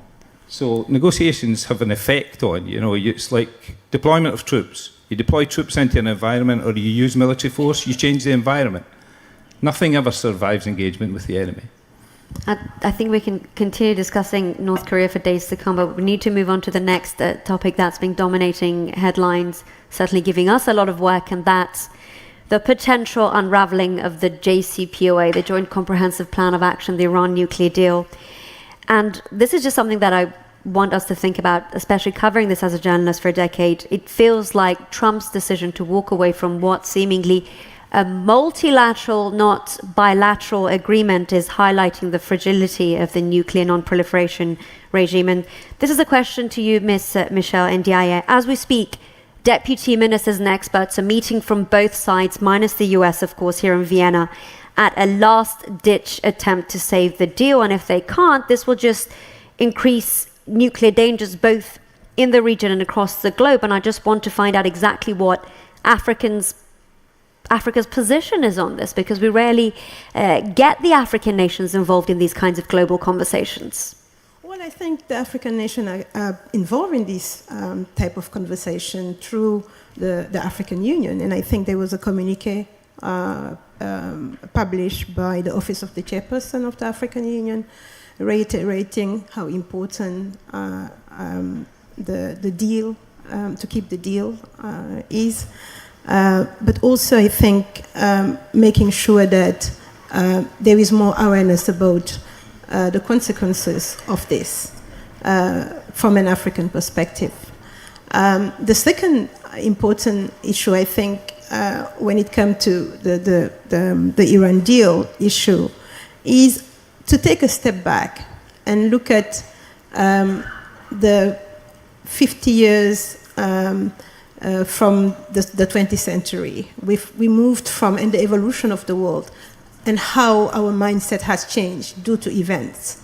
From decolonization to the fall of the Berlin Wall, from globalization that takes away the century of civil liberties, where it was a clash between globalization and defense of civil liberty at a certain point in time. But also the fact that after that we witness communication, the era of communication taking over. So there's changes that are important, that are inevitable. And I believe that the current discussion will lead us to revisiting some of those historical events that has changed the world from a security point of view. And I believe what we're witnessing today will have 50 years down the line, will be saying, we never thought that the Berlin Wall would go down. And that's the perspective that I would like to give. Always leaving us with a positive note there, Ms. Ndiaye. Lord Brown, you and I spoke several days ago. You mentioned that you're very familiar with the JCPOA, of course, and I know this is an extremely intricate subject, but I'd like to gauge which way you think it'll go. Will European leaders push to save this deal in an attempt at global security, or as one analyst put it to me today, will they continue to be pushed around by the Americans? Well, I mean, they are trying to save the deal. I mean, it's not will they, they are, and they have met frequently at foreign minister level, at premier level, you know, and I understand that President Macron was in Russia, was in Moscow talking to President Putin, because they are our allies in this respect. So first of all, you know, and I'm utterly unequivocal about this, you know, the Trump administration decision, you know, to withdraw from the JCPOA was a major strategic error. I mean, it not only, in my view, damages the United States' ability to prevent Iran from ever acquiring the material for a nuclear weapon, but it also impairs our ability to prevent, I think, the spread and use of nuclear weapons. It must, I think, have a detrimental effect on the psychology of the DPRK and looking at it, you know, looking at a potential agreement with the United States.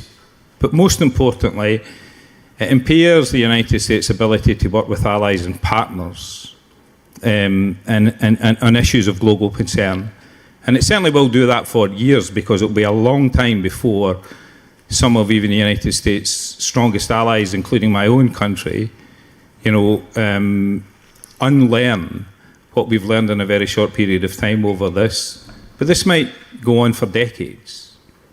And it will be very difficult, I think, for the United States to be able to build the sort of alliance that they did in the run-up to the Iran deal, in the run-up to the JCPOA, and to maintain in the negotiations of the JCPOA.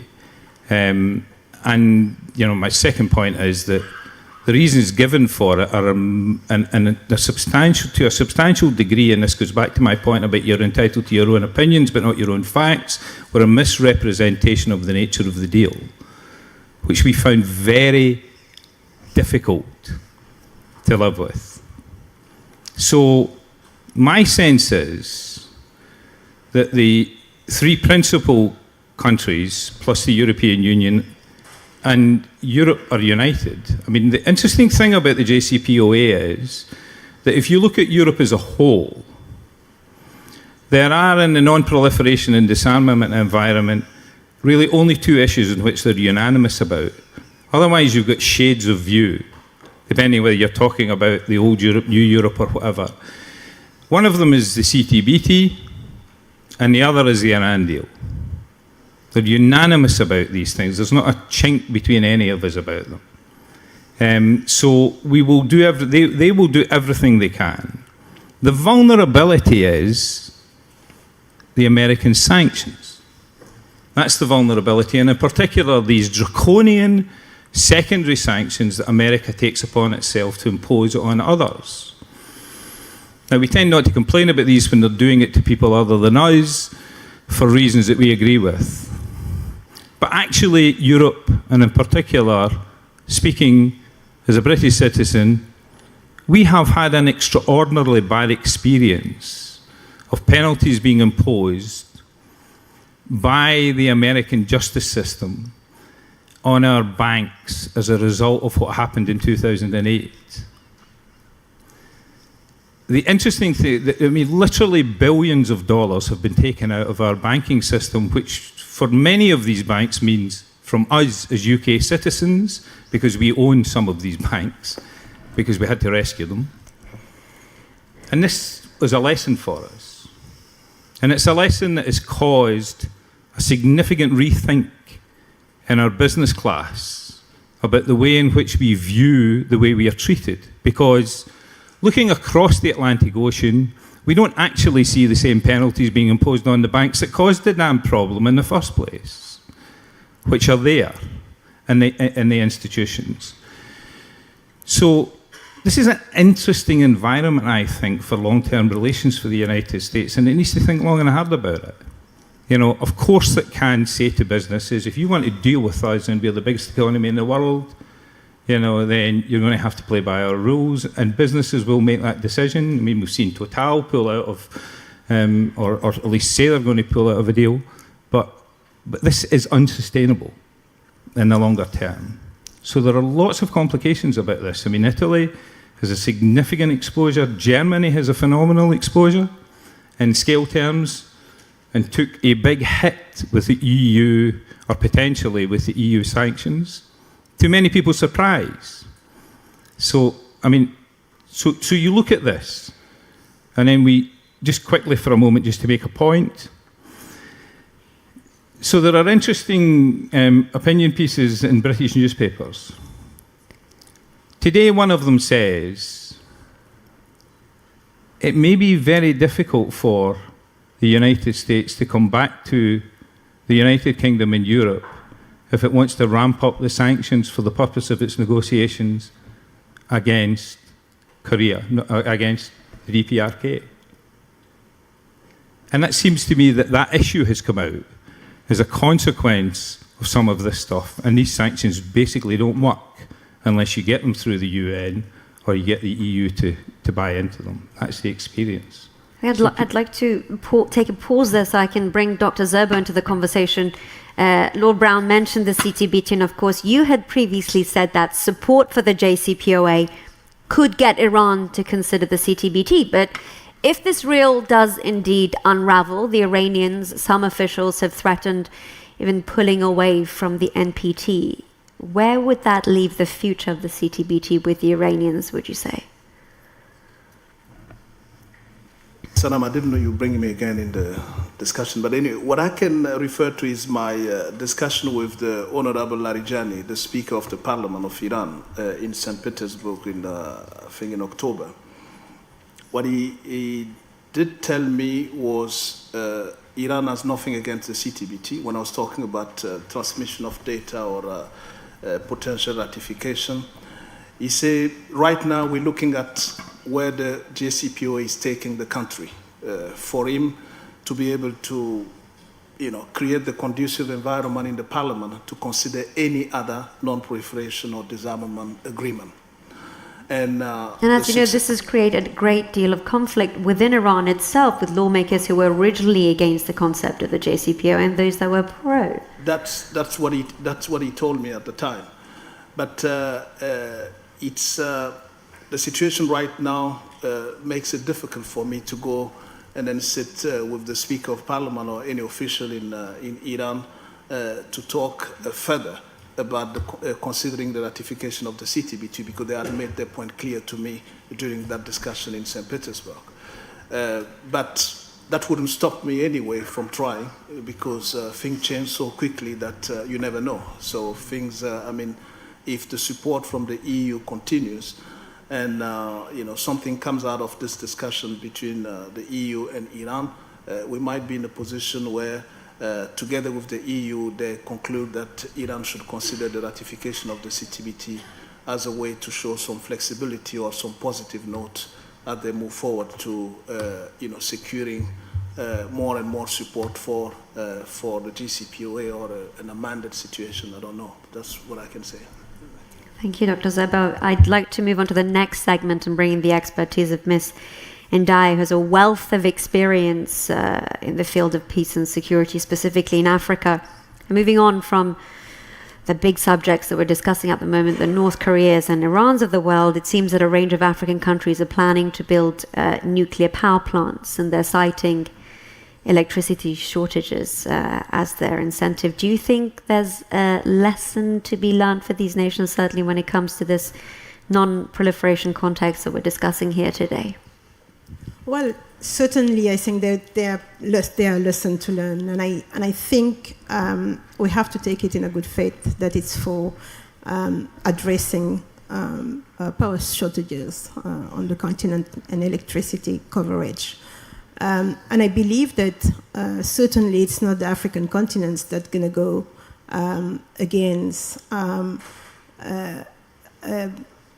process that is a positive process that will bring peace around the world.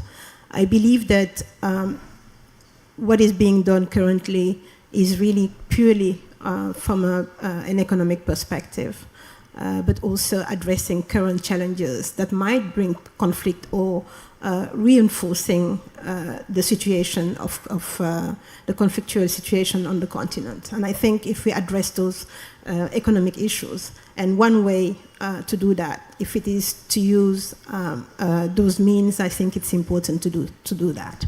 But we also need to monitor that process and make sure that we're not going against the will of the world, and make sure that we're not also part of another global crisis and we already have enough crisis on the continent to deal with, and I don't think that we need to create more of them. And moving forward from that, I know that this topic has been coming up throughout the week. We heard from one of the speakers saying that it's important to spark the interests of the general public. How do you propose that can be done when it comes to the disarmament, non-proliferation architecture across Africa? Well, I think we need to do more. The role of the media. I think we tend to focus more on conventional media, forgetting that in Africa, radio, for example, has the highest rate of penetration. And I think using community radio at very local level to make people aware of the dangers of armed proliferation, but also making them aware of the current situation and how it will impact the continent as a whole. And I think there is a lot of the use of social media as well. I think internet penetration has increased a lot on the continent. And today, social media are being used quite widely in a number of countries on the continent, and most of the countries on the continent, I must say. And we need to use perhaps the power of those new media to inform more, but inform better. I think when I say inform better, there's a need to use perhaps less technical words that people understand than the scientific way of explaining these issues. And I think that's really where the focus should be when it comes to informing the public, but also making them aware of the consequences of such a processes. I'm afraid we have run out of time, but before we move on, Lord Brown, I have a question from our audience here. I can only give you a minute, no longer. Can you tell us how you think the US ratification of the CTBT strengthened the security relationship between the US and the UK? And this comes from Carlos Rodriguez Cruz. Well, I mean, as I've said in this room, I think 4 times now, every country who signed and ratified the CTBTO told their parliament that they wanted to see it enter into force.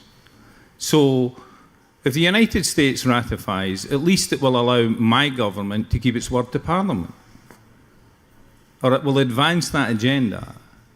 And part of the problem that Lassina and those of us who support his extraordinary leadership of this extraordinary organisation for this extraordinary treaty, part of the reason that we aren't able to advance the agenda on it is because far too many of these countries who signed and ratified are silent in their interactions with the 8 that are holding out, in their persuasiveness or advocacy for it coming into force. So if the United States ratified the Comprehensive Test Ban Treaty, and it was a significant force in getting it happen in the first place, if it ratified it, it would be seismic in its message to the rest of the world.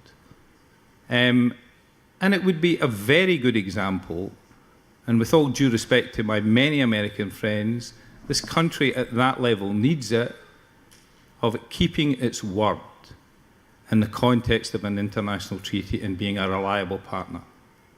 And would be one thing that I think could significantly advance the peace and security of us all, because that's the fundamental message that the General Secretary gave yesterday in his agenda for disarmament, which I applaud and celebrate, which was, he said, we have to understand that disarmament, and by extension non-proliferation, and by extension nuclear material security, advances the peace and security of every single one of us. And can I just say, in response to the question about motivating people to be in favour of disarmament, we are seeing across the world that very process happen. The people, of course, are not taking to the streets because they're suffering from the way in which we disseminate weapons of mass destruction, including conventional arms that are becoming weapons of mass destruction, the way in which they've been deployed, like explosions in cities. They're not going onto the street and demonstrating against their government. They're going onto the streets, but the streets are just leading them to permanent sort of applications for refugee status in other countries to try and get away from this violence. If we want to see movements of people who want to see peace and disarmament, look at the number of people that are being displaced around the world now. It's at historic levels, and it's a disgrace to humanity that we stand by and watch this. If these people were in the streets of northern hemisphere cities, you would damn well see something being done by political leadership. I'd like to end this dialogue on a more positive note. Of course, in 2017, it was ICANN, the international campaign to abolish nuclear weapons, that won the Nobel Peace Prize. Let's see whether Donald Trump can secure the same prize if he manages to get North Korea to scale back its nuclear program. Thank you very much for your contribution, Ms. Michelle Ndiaye and Lord Des Brown. And now the last element in today's high-level session is a discussion on the theme of the symposium, that's science diplomacy. I wish to introduce the moderator of the panel, Dr. Piers Corden, who will take it from here. Thank you very much. Thank you very much. Thank you. It was an absolute pleasure.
Is this on? Are you getting vibrations from this?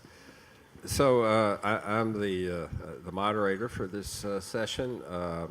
You see me in the program as having an association with Georgetown University in Washington, and with this very odd operation called the Holy See, which has got a mission in New York. It's the Vatican, for those of you who are not into the terminology, but it stems from my own background dealing with disarmament, both in the U.S. government for many years and with the United Nations, and having spent 5 years here doing the administration side of the Test Ban Treaty, having spent the previous 25 years trying to make it happen. So I also spent several years at the American Association for the Advancement of Science, where one of our panelists currently is associated, and because he's the real expert on these issues, as opposed to myself having sat there on science diplomacy. Bill Colglazer, he's our speaker from there. He's the editor-in-chief of Science and Diplomacy and senior scholar in the Center for Science Diplomacy at the American Association for Advancement of Science. He works to advance knowledge and practice on science policy and diplomacy and support international collaboration and cooperation in these areas. And he was also the 4th Science and Technology Advisor to the Secretary of State. And before that was the Executive Officer of the U.S. National Academy of Sciences, and helped oversee the studies that provide independent, objective scientific advice on public policy issues.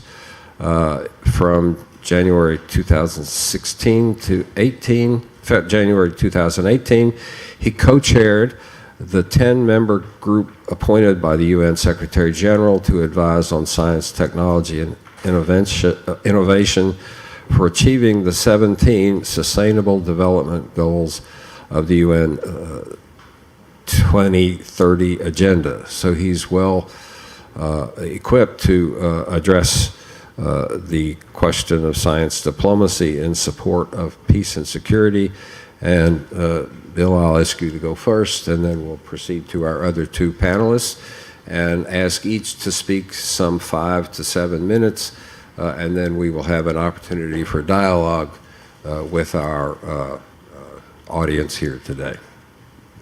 Well, thank you, Pierce. I also want to thank Dr. Zerbo for bringing the four of us here today. Well, as all of you know, science and diplomacy are intimately intertwined in the 21st century. Also, as we have heard today, scientific knowledge, scientific expertise, and advanced technologies made possible by science are not only highly relevant, they're often crucial in terms of the factors affecting diplomacy, affecting national security, affecting relations between countries. And also, science and technology are moving incredibly fast in the 21st century.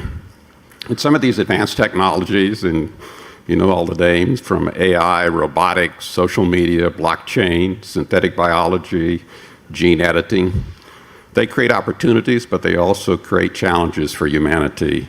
And we know they can be profoundly disruptive forces to societies. The term science diplomacy has been popular for a long time in the science community, but recently it's also become at least a term that's used in the diplomatic community, as represented well here in the CTBTO Symposium. Sometimes it means different things to different people. I'm going to talk about it briefly, sort of 4 aspects that I think are quite relevant for this symposium. First of all, scientists and scientific knowledge actually being involved in providing advice and informing decisions in diplomacy and foreign policy. This can occur by scientists outside of government as well as inside government. In terms of scientists outside of government, as you heard, for many years I was with the U.S. National Academy of Sciences, which does roughly 200 to 250 studies a year, done independent of the government. The government actually pays for 70% of them, but they're to inform not only the government but the American public. A number of them deal with security issues. Paul Richards, in his talk a couple days ago, mentioned the ones that dealt with technical issues associated with the Comprehensive Test Ban Treaty. The NAS has done studies over several years, from the 1990s up to today, on technical issues relevant for the United States. Another one I might mention, in 1999, the National Academy of Sciences, with its partners, Academy of Engineering and the National Academy of Medicine, did a study that recommended to Secretary Albright to create the position of Science and Technology Advisor to the Secretary of State, which he did in the year 2000. But also it includes scientists and technologists that are inside the government. In the U.S. Department of State, there are many highly trained technical people who are involved in these issues. Also, my colleague Robin Grimes will talk, I think, in more detail about a network that we're both involved in. It goes by the acronym FEMSTAN, Foreign Ministers Science and Technology Advisors Network. There are now, I think, roughly 7 countries that have science advisors to their foreign ministries. In the meetings of this network, the last one occurred recently in Geneva, there are roughly 20 other foreign ministries that are actually participating in the network, because they're interested in sort of upgrading their capabilities dealing with science and technology in their foreign ministries. The second aspect about science diplomacy I want to mention is institutions that in some sense represent partnerships of the diplomatic community in the science community. And I think the CTBTO is a prime example of this kind of a partnership. In fact, Dr. Zerbo received the 2018 Science Diplomacy Award from the institution that I'm with, the American Association for the Advancement of Science. And I would highly recommend both his recent editorial in Science Magazine talking about these issues, as well as the interview with him that was conducted in our online journal, Science and Diplomacy. Another prime example of institutions that I think do represent partnerships of the scientific community and the diplomatic community, I think the IPCC, the Intergovernmental Panel on Climate Change, I think is another example of the type of institution that has been created that can advance both diplomacy as well as science dealing with some of these crucial issues. The third topic I want to mention is scientific engagement and cooperation between science communities and countries where the governments are estranged, or in some cases also where they do not have diplomatic relations. Science, as you all know, is a universal language. Scientists are able to talk about science even when they come from governments that may have strong disagreements. It's a means of engagement and communication in difficult times to have scientists cooperate. A prime example in this case occurred during the Cold War in the Track 2 dialogues between American scientists and Soviet scientists on arms control issues back in some of the worst days of the Cold War in the early 1980s. And when there was a window of opportunity in the diplomatic sphere after the Reykjavik meeting between Gorbachev and Reagan, turns out several of the Soviet scientists who were involved in these dialogues became Gorbachev's key advisors. And so the dialogues, the non-governmental dialogues, actually had an influence on governmental policies shortly thereafter. But this has also occurred with many other countries. The Committee on International Security of the National Academy of Sciences has been having dialogues with the USSR and Russia since 1981, with China since 1988, and with India since 1999, and these dialogues still continue today. But it's also occurred in non-nuclear areas. The US and the Iranian scientific community, beginning in the year 2000, continuing up until just recently, obviously with the US withdrawing from the JPCOA, but with 4 or 5 workshops a year dealing with issues such as public health, dealing with earthquake protection, dealing with environmental issues. Between the US and Cuba, there was an active scientific dialogue and engagement before renormalization of relations between the US and Cuba. Even in the case of the DPRK, although there's only one example I can point to that involves the US, the UK, and the DPRK, their scientists implementing seismology and advanced instrumentation on the supervolcano that's at the northern border of North Korea in China, which is still going on, Mount Pektu. In the last topic, in terms of sort of aspects of science diplomacy, I want to mention is diplomacy helping to advance actually scientific engagement. I think diplomats can do more to actually help remove or at least reduce some of the barriers that exist that inhibit actually international scientific engagement. I think for all of us in this globalized world, if a country is going to remain at the forefront of the scientific revolution, it's going to have to engage with the brightest people wherever they are. And I think it's diplomats need to help us try to achieve that exchange of scientific knowledge.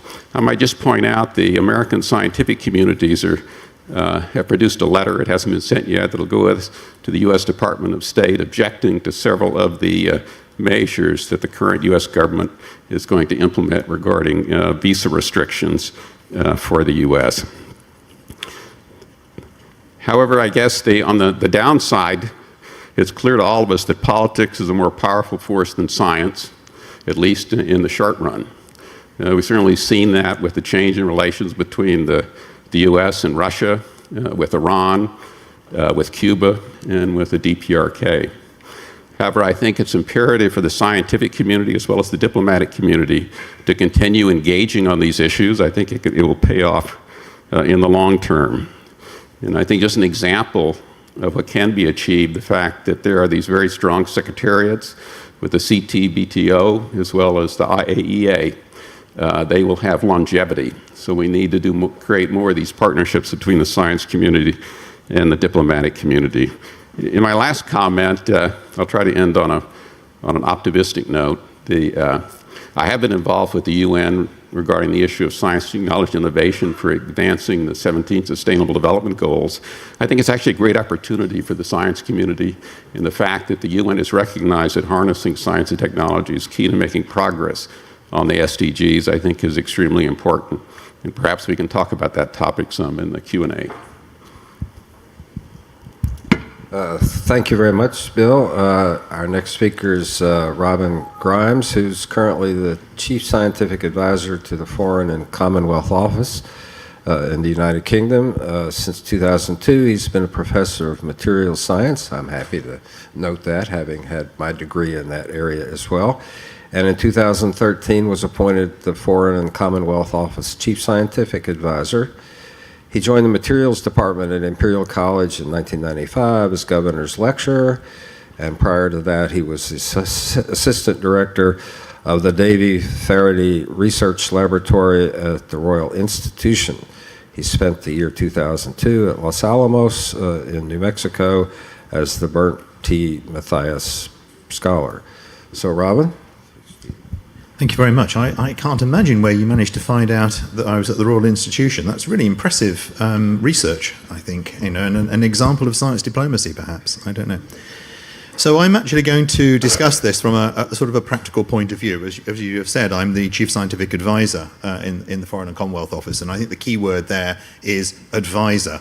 And I've been in that post for just over 5 years. And the tagline I've got is to ensure that FCO work undergoes appropriate science scrutiny and to provide advice and support to ministers. As we know, ministers can be quite tricky things. But anyway, but more importantly, perhaps, is that I've been trying to embed the idea of a chief scientist within our diplomatic cadre, for it to be normal practice, to make it sustainable, and to remind diplomats that science is a tool in the diplomatic toolbox, but also to provide support, leadership to the activities that are actually already going on in all of our diplomatic missions all over the world that have a science context. So in the UK, that means working very closely with something called the Science and Innovation Network. The acronym there is, of course, SIN. And so I've done a link between diplomat and SIN in your mind, unfortunately, but let's leave that one. So they are our diplomatic attaches, and they are our eyes and ears. They are the people who talk to scientists in a variety of different countries. We've got 100 of those people now. And many other countries also have cadres of science attaches, and I'll come on to that in a moment. We've also got Newton officers, and these are bilateral partnerships, which are based on the idea of doing more research which is ODA compliant, in other words, alleviation of poverty. And scientists, are very interested in doing that sort of work. They are keen to make a difference. They have tools and ideas that they can bring to lots of these challenges. So the Newton officers, it's a big project that we've got going. But we've got prosperity officers, climate change attaches, and even the research councils have people in India, China, and the US. So what does this mean? Well, it kind of reflects how broad an endeavour science really is. It gains traction in very different ways, in different places. It depends on the social science of the partnership, and I'm going to emphasise social science as I go on. But of course, it depends on how events unfold at the time and the appetite of decision makers in any given country to really engage in the process, and also those who implement that, the civil servants. So SIN, Newton, etc., those are examples of networks. And I think you can think of science diplomacy from a practical point of view as about exercising those networks and a variety of other networks. They're often multilateral as well as bilateral. Let me give an example. As I said, many countries have science attaches, and in London they get together in something called the London Science Diplomats Club. And that's I'm trying to remember the number, actually. I think it's 28 different countries now get together in that group, and they share understanding of what they've seen in the UK, but also, to be absolutely honest, how to navigate across HMG, Her Majesty's Government in Whitehall, to understand how to make progress and give each other support. Another example Bill just mentioned is, so I always say FM STAN, so that's probably not quite right, but Foreign Ministry Science and Technology Advisory Network. And that's actually part of another network called the International Network of Government Science Advisors, or INGSA. So there's a proliferation of these sorts of activities, and they are all very, very helpful indeed. But let's not forget about who is responsible for the science, in other words, the scientists, physical, engineering, medical, and social sciences. And it's often their bottom-up activities that we're really running through and helping to support, but also gaining support from those. Let's face it, they quite often just get on with it, happily oblivious to the diplomatic niceties of what's going on. So I think as a diplomatic corps, it's very important that we enable them to get on with it, yes, provide frameworks and agreements, but also that we think about how to provide them with the basic tools to get on with the job. And I'm afraid that often comes down to money. It often comes down to the fact that you want to get people moved from this place to this place using these tools. It costs money. And we also need to ensure that as many of our scientists in our countries understand what the opportunities are. And actually, many countries struggle to send scientists to meetings and conferences. And I think very strongly that if science diplomacy is going to be successful, as a community, as a world community, we've got to do a better job of ensuring those connections, ensuring that people can attend these sorts of meetings and start to make those connections. Now, I myself have been very lucky. I gained a scholarship for the US National Science Foundation, and that allowed me to do a master's degree in Ohio. As a young postdoc, I spent 3 months in Latvia and Russia doing computational physics studies. And then as a young lecturer, I taught an advanced materials design course just outside Cairo. These sorts of experiences that many people have are crucial in developing these diplomacy-focused scientists, both from an experience point of view, obviously, but also in developing a predisposition to form those novel sorts of networks. And actually, as CSA, I spent a lot of time doing science diplomacy with Russia, and I spent time in Egypt. And why did I choose those? Because I had the experience and understanding, and I knew what was possible. But I don't want to overstate the importance of scientists. I mean, one scientist can't possibly have an understanding of all science.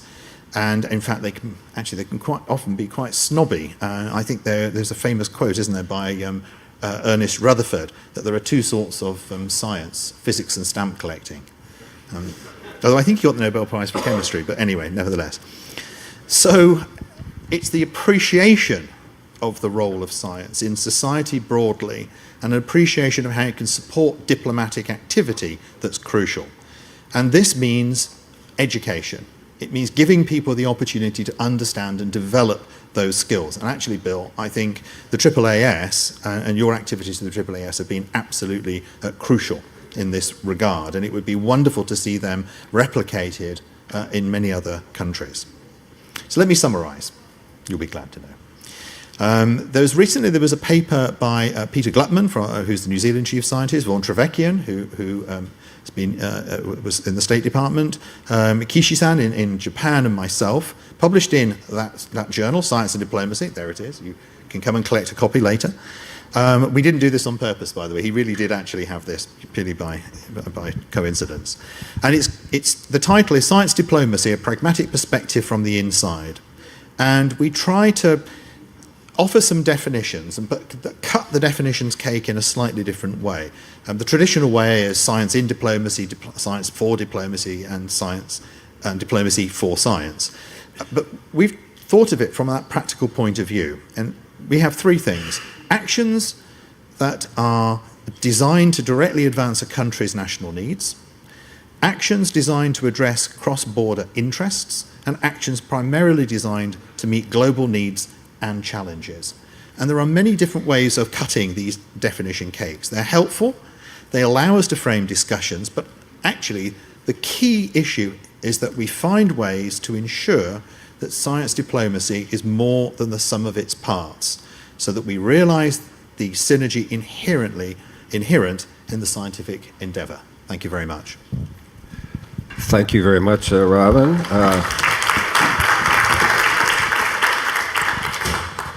Our third panelist is Gihan Kamel. Do I say that correctly? Okay. She's currently the responsible officer for the infrared beam line at Sesame. Now, to an American who grew up in the middle of the 20th century, you had this expression about open sesame, which was sort of a magic expression from the Middle East, but it really means the synchrotron light for experimental science and applications in the Middle East. She's on leave from the physics department, Faculty of Science at Helwan University in Egypt. She collaborates in various national and international research projects utilizing advanced and complementary approaches in life and material sciences. Again, the material sciences, I'm glad to see.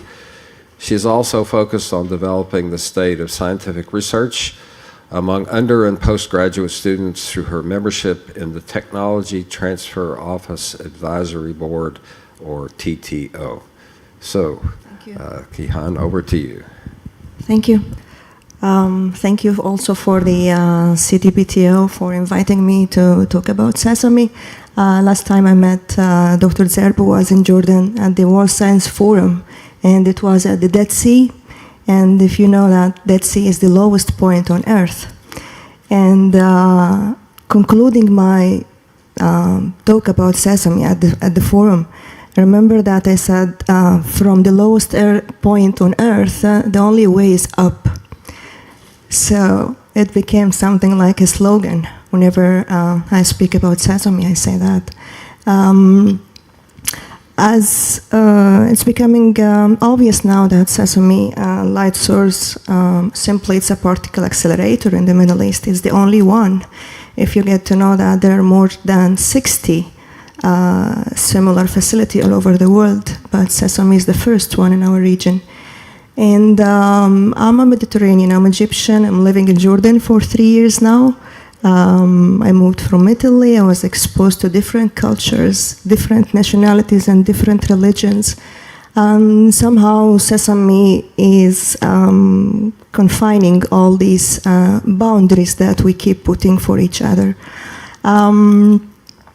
I would say that following the news from our region every day, which is not something nice to do if you want to do some experiments, is really getting us into lots of despair.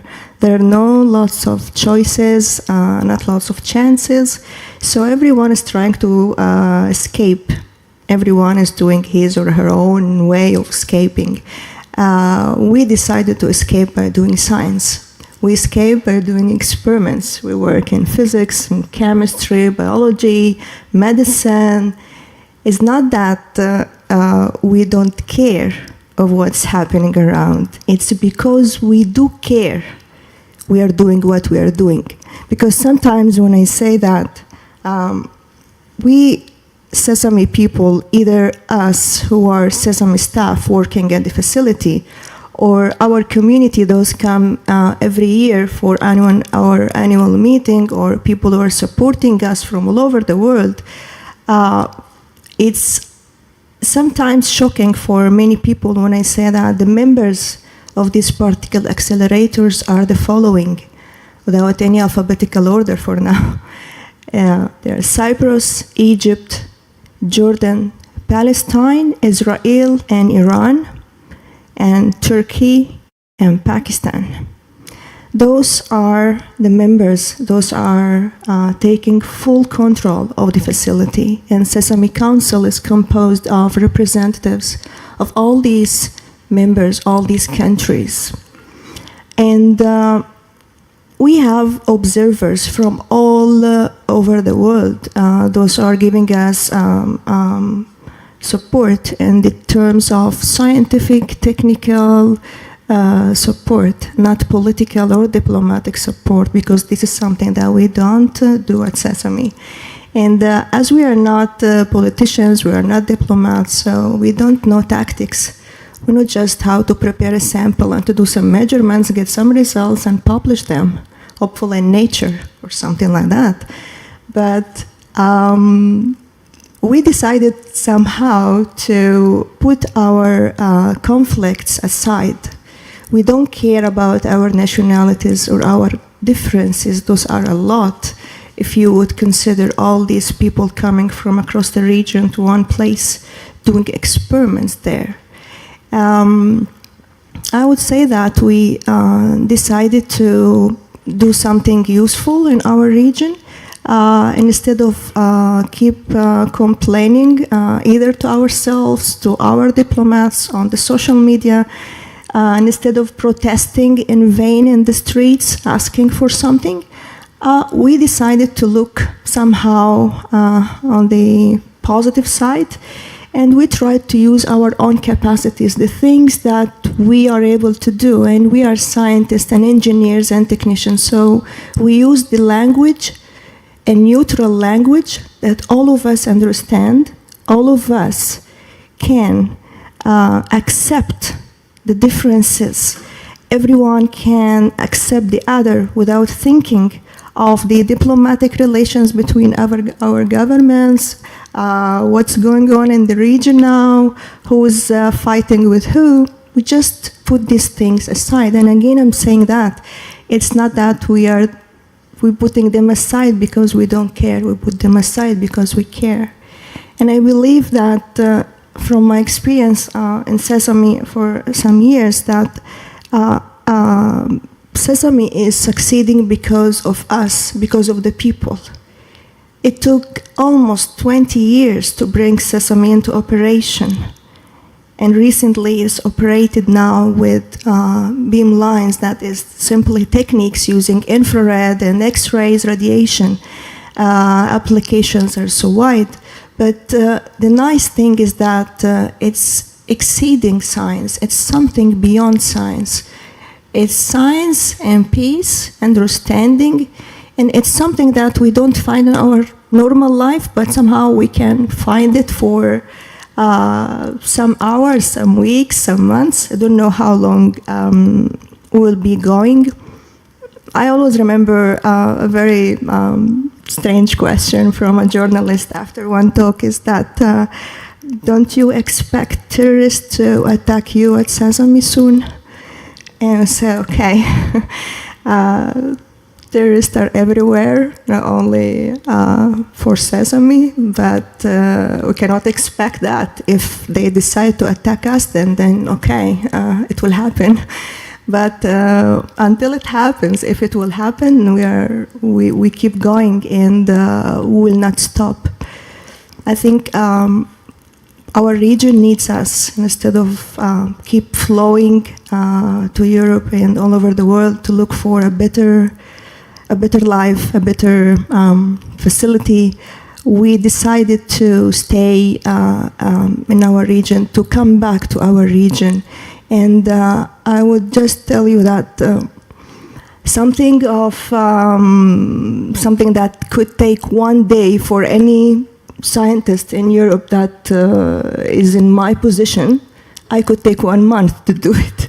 Not because I lack knowledge or experience, but because we lack many things. We have constraints and we have restrictions about many things, the tools that we are using, the components that we are having, materials that we are using for our experiments.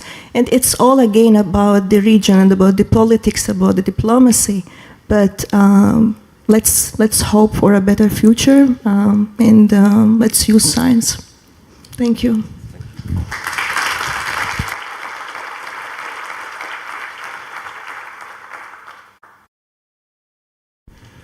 Well, I think we've had three very stimulating interventions by our panelists, and I think I would now open the floor to questions or observations from the audience, bearing in mind that we don't want to stand too long in your way of getting to the reception, but we certainly have ample time to have a dialogue with all of you. So if anyone would like to take the floor. Yes. First of all, thank you very much to this esteemed panel. I would just like to make thank you specifically to Ms. Kamel. I find you extremely inspiring, and if we are to achieve peace and security in this area, I believe it's young people like you who are going to lead the way. So thank you so much. Yes, Paul. So thank you very much for running this session and the three speakers. Two of the speakers specifically addressed something that reminded me of the great words of I. Rabi, a Nobel Prize winner, who wrote that science is the greatest uncentralized, undirected, cooperative effort of all time, not only among people of the same culture, but also among people of the most diverse origins, and cultures. Furthermore, Rabi wrote, the traditions of science provide us with a set of values and an ethic which are rational and therefore accessible to all.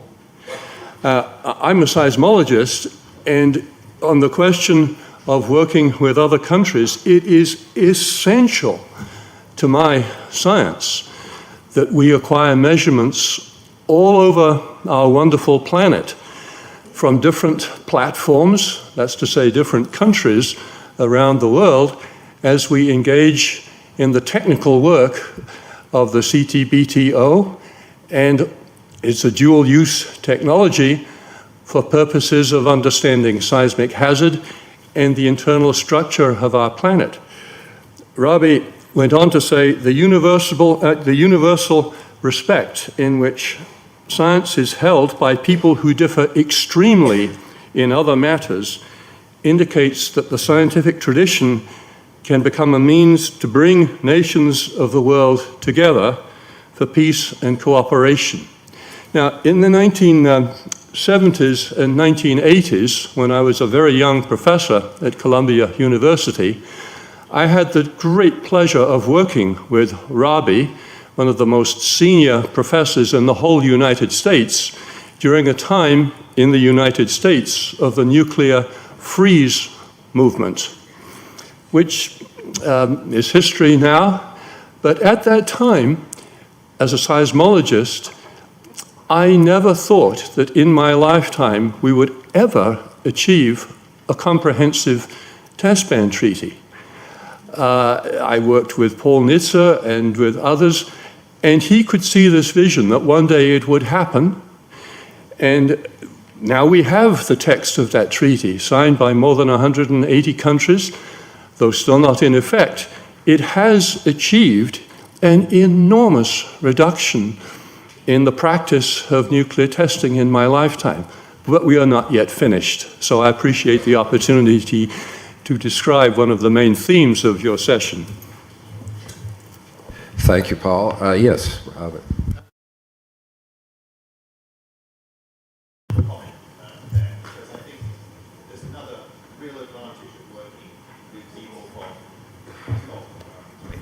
Working with people from a variety of different backgrounds, and that is that they think about problems in a variety of different ways. They've been educated in different systems, they have different outlooks on life, and they bring different perspectives. And you've got a really tough problem. The one thing you don't want to do is have four people who have exactly the same points of view looking at it, because actually you'll only get the same solutions again. So it is a tremendous advantage to have people come to your laboratory, and it's certainly true in my laboratory, from a lot of different countries.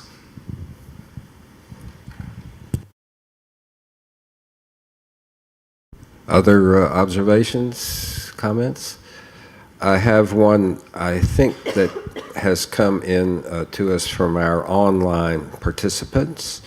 And the question, which I'll put to our panel, should they choose to respond, is what should be done to improve dialogues and connections between scientists and diplomats?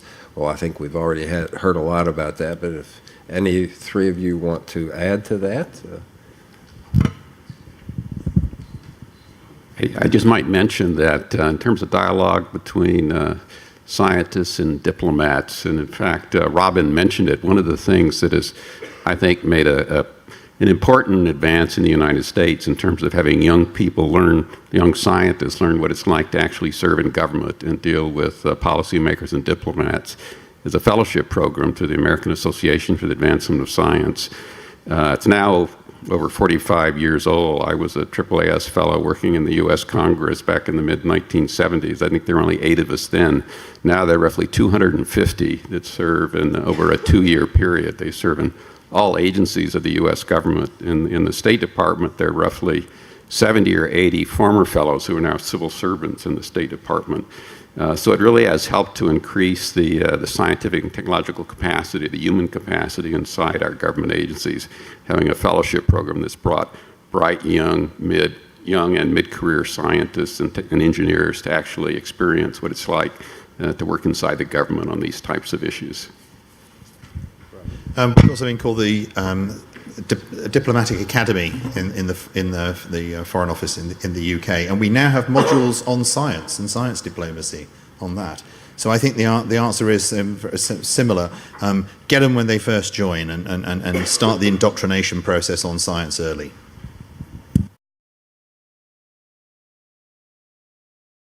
Yes, Ambassador. Well, thank you very much. Congratulating the very excellent panel. 35 years ago, when I left the nuclear reactor and my research, coming to diplomacy in Vienna as ambassador to IEA, I was asked, what is your feeling after 6 months? I said, all my life as a nuclear scientist, I learned 2 by 2 is 4. I came to diplomacy, I noticed sometimes 2 by 2 is 3 or 5 or negotiable. And I'm astonished at what I have to do. If the scientists and diplomats try to bring this misunderstanding or difficulties together so that they can understand what would be the result of 2 by 2 for real life and peace and security, then we are on the right track. Thank you. I think I would remind everybody that, in fact, in science, 2 plus 2 is not necessarily equal to 4. It's 4 plus a minus and uncertainty. And I think there's uncertainty in science, there's uncertainty in diplomacy. No, I just it reminded me of something that something like 3 years ago I had a TEDx talk also on Sesame, and I also ended that in science 1 plus 1 equals 2 and never 0. Because we cannot have personal opinions when we talk about science. And we cannot have any impacts or other parameters. It's only facts. So this is why we need science, because it's bringing us to facts. Thank you. Nevertheless, there are always the issues of uncertainty as one proceeds, at least at the interface between science and diplomacy. I can bring one observation to bear myself, which has to do with the evolution of nuclear energy in this the Middle Eastern part of the world, which I've been interested in myself because of my background in material science, in particular in semiconductors and their ability to produce photovoltaic energy. And I've been thinking about the approach of the United States government to the export of nuclear facilities to this part of the world. The term the gold standard is often used as to how to deal with dual-use facilities. So I will leave you with a thought about what the platinum standard might be.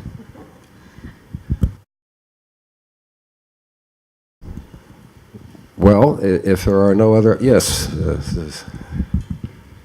Just one advertisement. The journal Science and Diplomacy is an online journal, sciencediplomacy.org. The latest one actually has the interview with Dr. Zerbo. The previous one, of which I have 2 copies up there, that someone's welcome to take them, actually has Robin's article. I think Gihan had an article, I forgot which issue. But we're also interested, if any of you want to write about this interaction of science and diplomacy, we would welcome your submissions.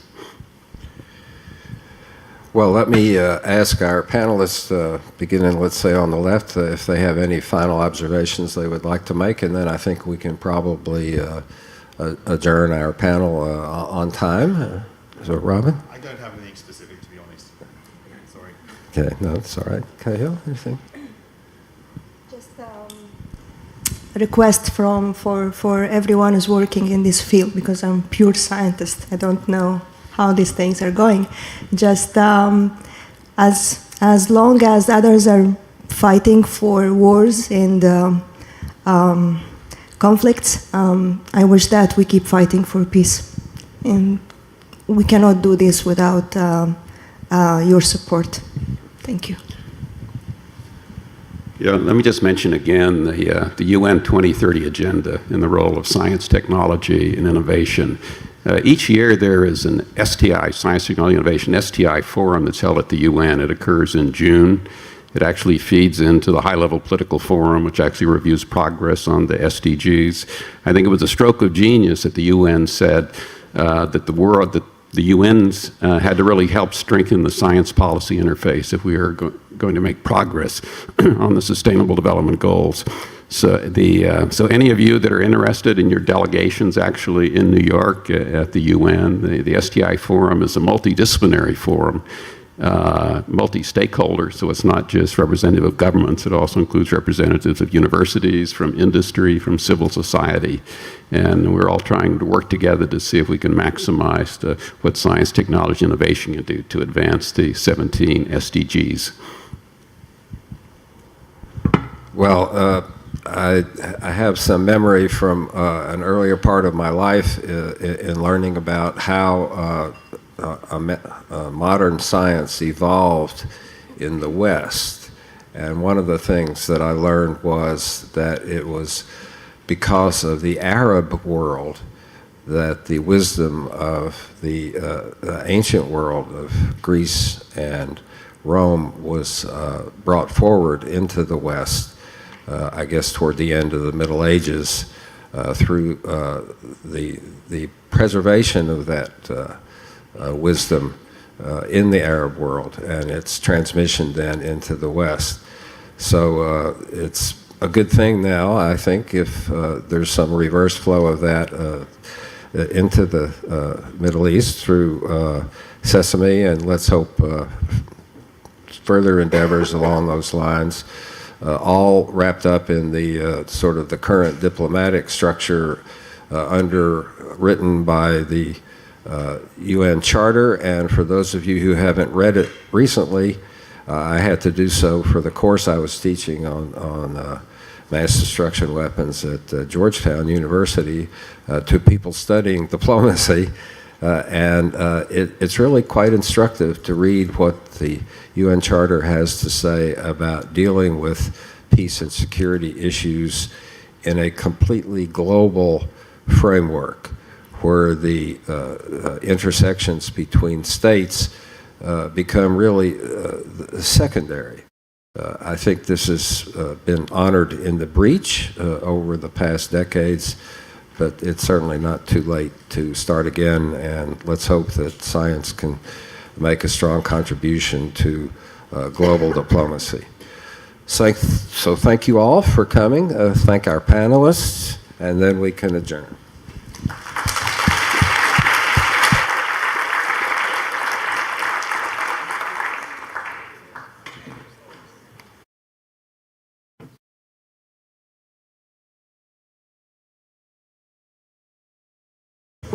Excellencies, ladies and gentlemen, just a word. There is a reception about to take place now here on the 4th floor in the coffee area to the right as I point, hosted by the European Union, and everybody is welcome. The next session is at 2:30 p.m., the panel discussion on regional approaches to nuclear non-proliferation and disarmament. Thank you.